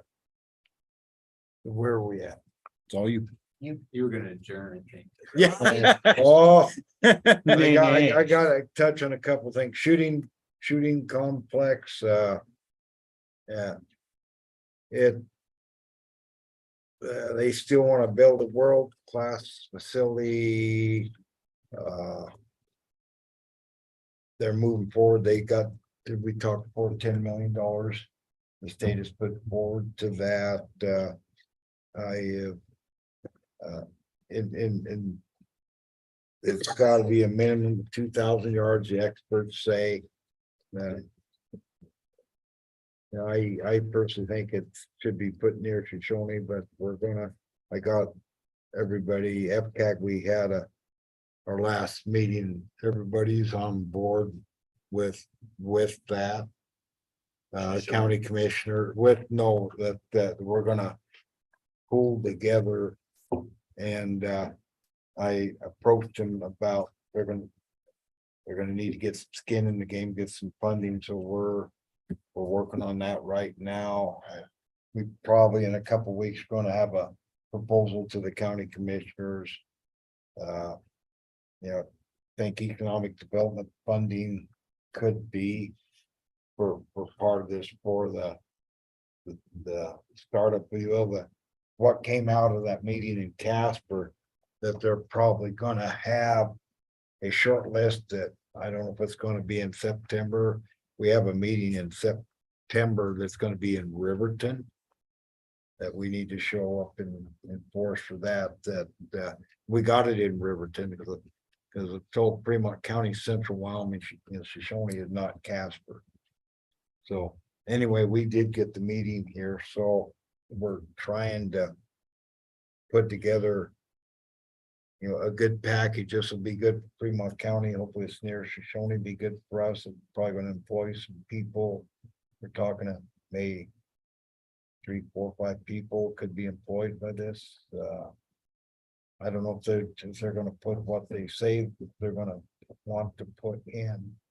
It's gonna be good for Fremont County drawing people in. Be good for us if we can get it near here, but we've agreed, all of us, that whatever site is best. We're not, Shoshone not competing against Lander or Riverton. We're all gonna be together, because Riverton wants it, Lander wants it. I think we want that. So but we're working on that. That'll be a good thing. I do have a consulting firm, engineering firm, an architect that design, that's what they do for a living, rifle ranges, shooting ranges. I talked to 3 of them. We got one on board. I think that'll put the rendering, if you will, our first step forward, sort of a not fully designed, but a rendering, what they got a picture to look at and some thoughts into it, actually for no charge. So, but anyway, so that's moving on. We have August 7th, CWC Hot Notes and Cool Nights concert going to be in Shoshone. That's on a Monday at 7 o'clock. Keegan Thacker from, you know, he's a Shoshone grad, will be involved with that. He reached out to me, but they're going to have that here in our park. That's going to be pretty good. The speed trials went well. We had 30 paid participants, so that was a good thing. Fastest was Steve Harless, 108 miles an hour. We had four vehicles over 100 miles an hour. One was a 4-cylinder, ran 103. Nick Stover out of Lander. My Corvette beat the Hellcat, so. And Chris's Corvette did beat a Hellcat out there. I'll point that out. Yeah. They gave me a car length or what? Oh. Well, it's mile per hour. Chris ran 89 miles an hour and the Corvette, or the Hellcat ran 87. In the 8th mile, so that's pretty good. Yeah, my Corvette ran 78.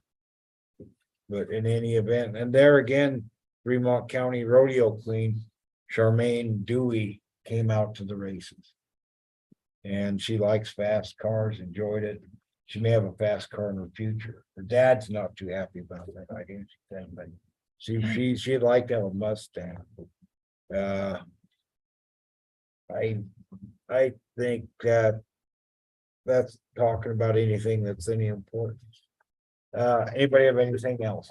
Isn't Hot Summer Nights, since you mentioned that? Oh, yeah. Chris? August 5th. Yeah, 5th, August yeah. 5th, correct. So we're starting at 4:30. And it'll go till approximately 10. Have about 6 different bands, so multiple different genres of music. Free, obviously, so hopefully people come check it out throughout the day and have a good time. Yeah, anything else? Oh, yes, there we go.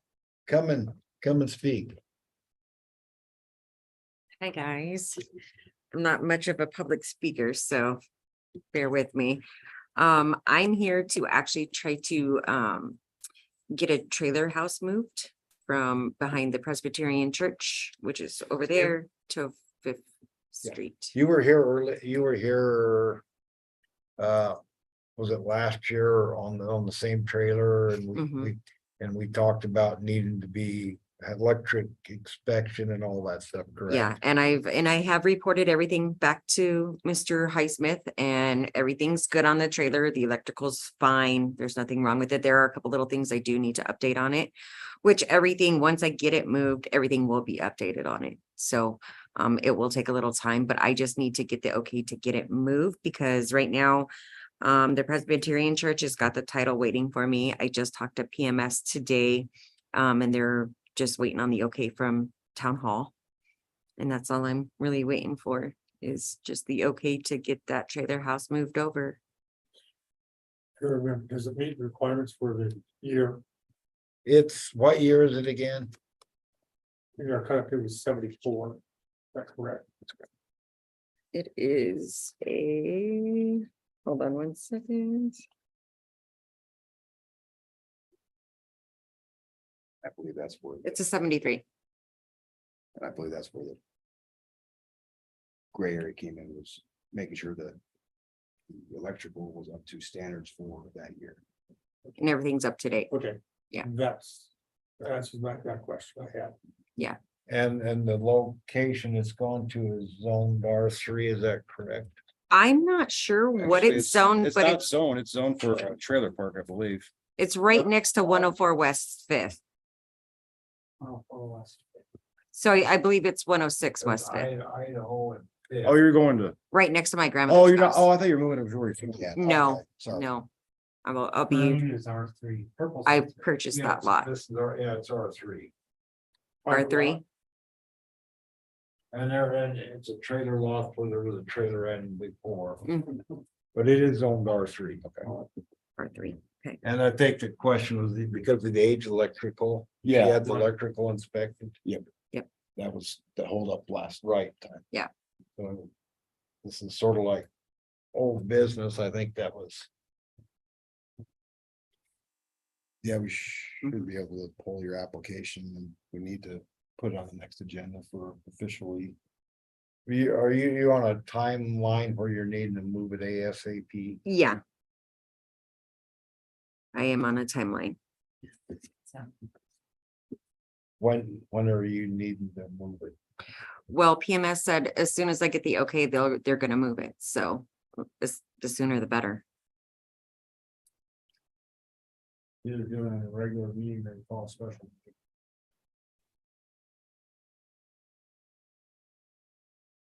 It'd be moved, it's not hooked up. Well, they did it over there on Main Street. I mean, Just hauled over there for temporary storage and then we decided to live there. No, I'm So- not gonna so be you doing start- that, but No, but as far as Start the condemnation process.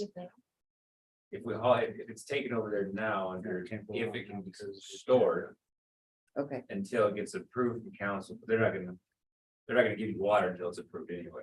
Yeah, when would you? And that's fine. When would you As move long in? as I can get it moved over there, then I can work, I mean.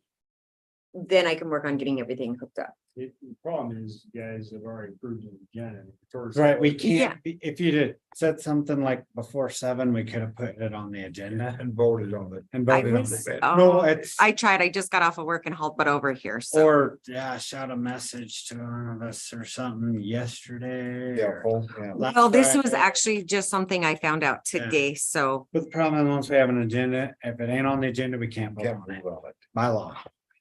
Yeah, so we can't vote on it. We could talk about that's what we're doing. But without a vote, can she just? Like I said. I wouldn't pursue any fines personally. I wouldn't recommend. Like I said, pursuing he's not any hooking it up, fines. it's just storing a trailer, whether it was a pickup trailer, a horse trailer, Mobile home trailer.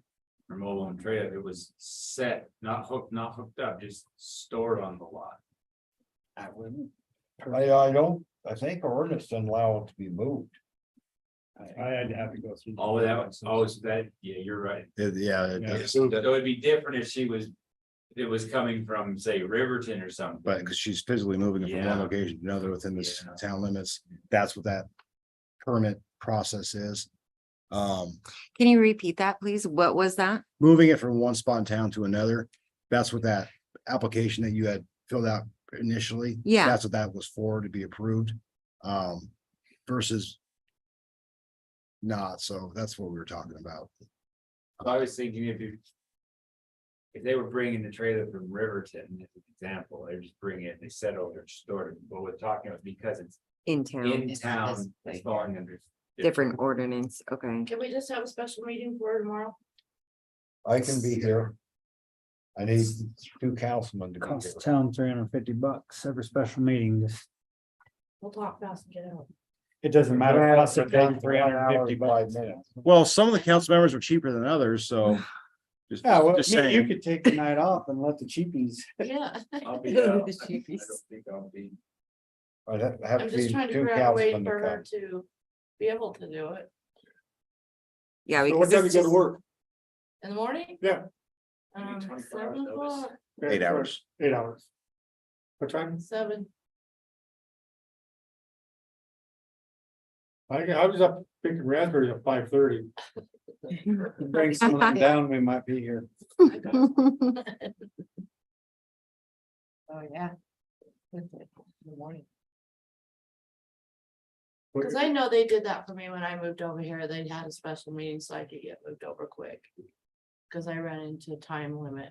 What time do you want it? Is Paul gonna move it this week? he said it could be done in a couple days, as soon Paul as would that do that. everything He was, Moving on a Sunday. oh yeah, even. he don't care. Yeah, he said it would be, like, he said as soon as I had my Ts crossed and my Is dotted from the council and it was a go, then Well, he I would. say that like, cause I'm waiting on it, and we've been 2 weeks with every TI, it's something else. Oh, yeah, see, I just talked to him today, so, She's cuter than you. I got bumped off. yeah, that might be. No, I'm just teasing, but I do know Paul, I've known Paul, I went to school with his sons and he's moved a couple trailers from me before, so. I could be here tomorrow, I mean, I can. Yeah, I can too. if that's. I'll what stay up. you wanna No, do. I won't plan on being, you don't need me anyway. Want to be here at 7, 6? Oh, let's do early. Whenever you want, I can be here. 6:15 Can we do early, 6? I can do. It's 6:30, so in case you Okay. get. I mean, stuck in cause I construction. quitting times at 5:30, which means out the door about 5:45, 5:55, which means 6:15 here. I think it's 6:30. That way you can get a drink and 6:30 tomorrow. That's what I was gonna say. I get off at 6. You don't have to be You don't here. have to be Oh, I there. don't have to be here. Okay, because I get off at 6, so sometimes 6:15-ish, and then I'll have to come from Riverton, so, You don't have If- to be here. okay, I can leave my phone number. No, Are you, she asking for a variance in the ordinance? Nope. no, Sure, it's not. Going it's 3. So Oh, no. but Because it's it's the an older age. trailer, right? It's That's the the age. age issue. Oh, okay, even with the, Absolutely. I think we, I think we discussed that if she had in a Mhm. meeting, if she had it inspected, if I'd have checked I'd have to look at the minutes. You have to look at the minutes, but I don't think the ordinance allowed for variance. You're gonna have to get a variance. Okay, What does that mean? Because it's 1 year, so the ordinance would say anything 1974 and newer, so since yours. is It's a not, 73. So at a variance, it's making an exception to the stated. So if the next person shows up and says, well, I've got a 1958, or say, right. oh, it doesn't meet it, and they say, well, you gave the last one a variance. And. But I so thought here- we've discussed this here- already. It's a, Anyways, if it's a variance, it's gonna be more than just one special meeting in the resolution. Okay, It means you're actually gonna have to go through the whole thing for a variance. okay. What is that? Yeah, I don't know how Ordinance. far we got when I know the electrical inspection and stuff, we went there, but maybe we have. I don't think we did a variance. But Marshall's right, I mean, it sucks, but a date's a date. That's Yeah, the and if problem. there's not an exception in that No. ordinance, then you have to give a variance. So what does that entail?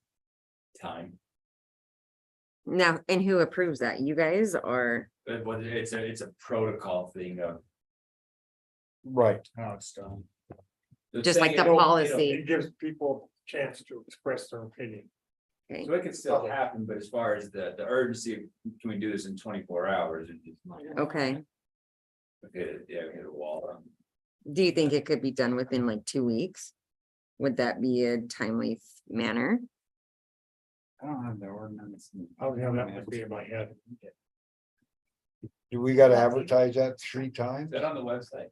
Yeah. I need to take a look at it. The year- Off the top of my head right now. I For can't. variance or? Yeah, Well, does it need a? No, variance, as far as I'm aware, it What- just requires a vote of the council to, Well, it's, what does A it say in the public- ordinance about pre-74 trailers specifically in the ordinance? it. Look it up. I know, that's what I said. Really, I got it right here. Statute, but there is a process for getting variance, and not only that, there has to be findings. I'll send you guys a memo that I did up. Another township on how you're supposed to go through variances. Does this not have a? Oh, and there's an exception, because we went through this before for another trailer. Settings.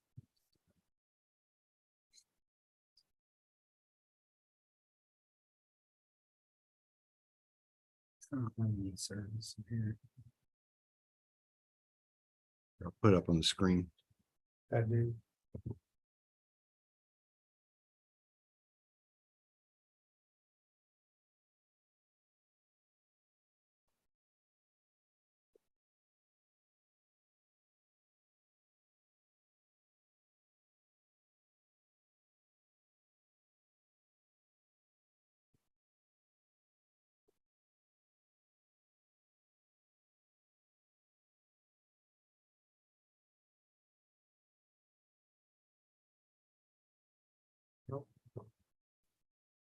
Wow, nice. So I'm not finding that.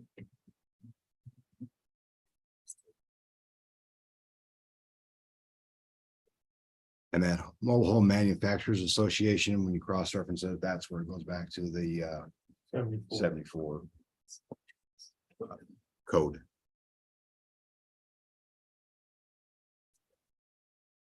And then when it goes to the permits, So that's my question, if the electrical has been inspected and is up to those standards, doesn't it then meet those requirements? That's what I'm not certain. And that's what I was told. yes, once, that's what's, So there's a whole series of things that they're gonna get, that you don't have in that code or that ordinance an exception, is what I'm telling you. So in order to go against that, you're gonna have to go through a variance to do it properly. Well, it says if it has to meet these standards, but it's been inspected and it does. And then if that's brought in and the inspector says it. It does meets meet the current- standard, it meets yeah. the current and this is where standards. I can't find, this is easy for me just to read this as pre-print, because I'm not sure exactly where to find it here, but the requirement is the inspection of the electrical wiring of the mobile home, since it's pre, and inspection of the gas hookup of the mobile home, if it's applicable. Those are the two requirements for, Who does these? it doesn't say who does the inspection. That's. it just But has- that's on your permit, right? Yes, But that's not the actual ordinance for the mobile home. it's under our rules, but yeah, it's not in the ordinance. Right, and so that's what I'm saying, if you're gonna go against the ordinance, you have to get a variance. And I can, and here's the reason why I'm gonna tell you guys, because if you don't, and let's say you deny someone else. Problem is, now that you have an issue of someone deciding, because Hot Springs County just went through this. Someone can take you guys to court and say it's arbitrary and capricious. Okay. So you have to go through that process. So will 2 weeks work for you? Yeah. Think in 2 weeks? So this is. So, because I, Getting at where it says. Didn't say the 1974. No, but I've actually been through that. It does right here.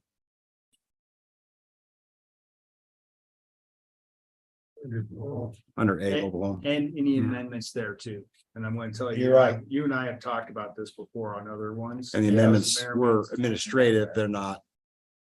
That's And what those amendments are way more current than 1974. Just gonna let you know that. Right. they are, but they are administrative amendments, not But you have it in the ordinance, that's the definition. correct. So. It's not the 1974. It's whatever the current. And that's what I'm saying is the current does not address the issues of the wiring and electrical. It's administrative. You had a certified electrician certified, correct? Correct. To be You're correct. still gonna have to go through a variance. I'm telling Okay, you right yeah, now. no, I'm not arguing with Yeah. you. No, I, So if, and I'll give you guys a list of things to look at. Okay, And you'll have to go through a whole set of fact findings when you go through your little hearing for the variance.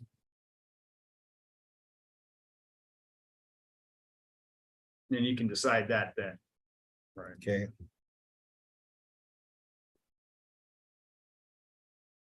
Will we have something other than the electrical code that it's gonna be a concern that it needs inspected?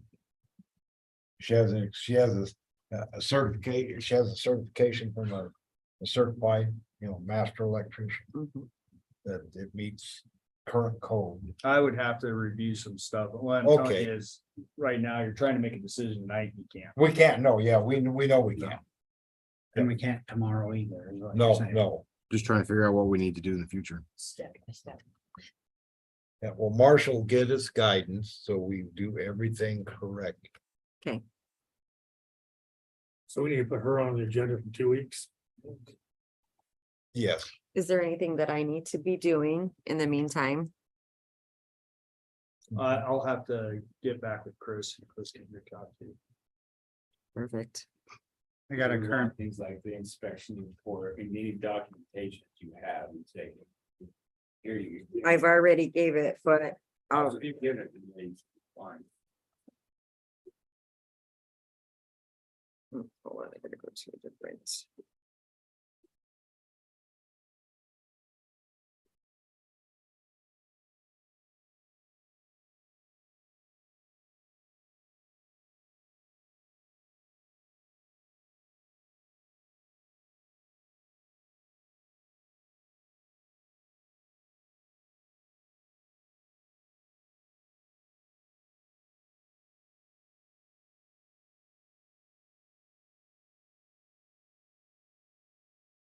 Who do I give this to?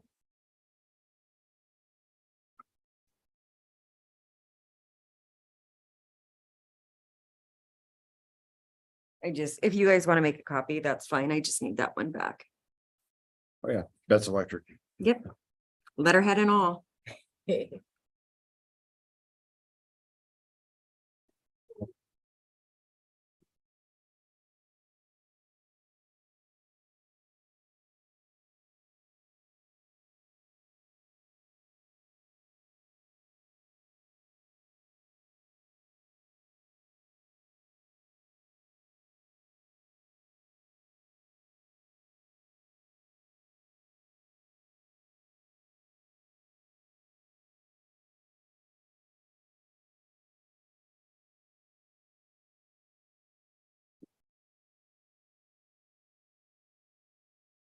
Thank you.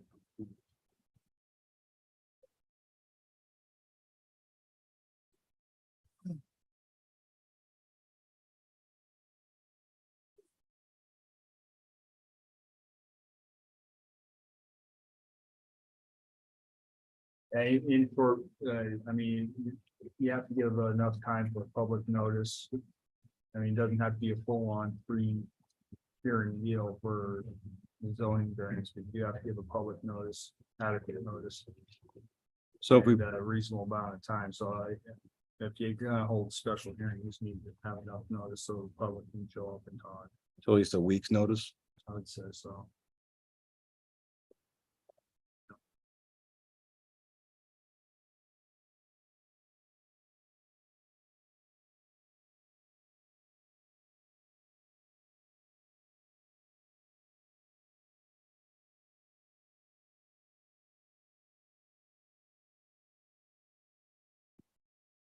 So say we published a notice of the variance and had a meeting next Tuesday, you think that'd be enough time to Yeah. legally do it? Yeah, and I'll send you guys with the rules on what you need to talk about. As I'm not gonna be specific, obviously, like I never am, but you're gonna wanna have findings of facts and everything else as to why you need to agree or disagree or whatever.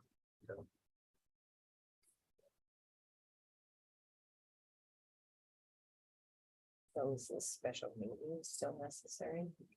If Well, we, if we did it next week, yeah. they waited till she wouldn't have to, we do it in a week. I was just asking for clarification on time, like how long we Say needed. yes, tomorrow for a No, special. no. That's what I thought.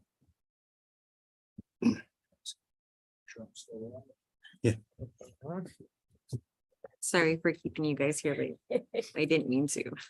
So Josh, I'll get with Marshall to get the requirements. I'll get with you.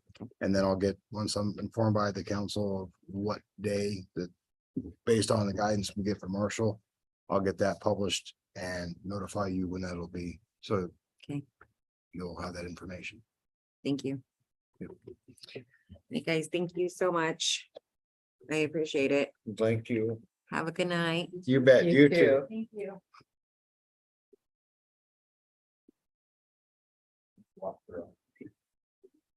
Stay up there.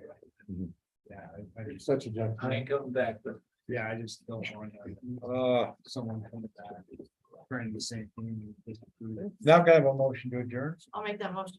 And moved by Councilwoman Hartke. Can I get a second? None being, we go into the, oh, there we go. We got a second, Councilman Demick. Any further discussion? None being, all in favor, say aye. Aye. Both same. Meeting is closed at 10:07.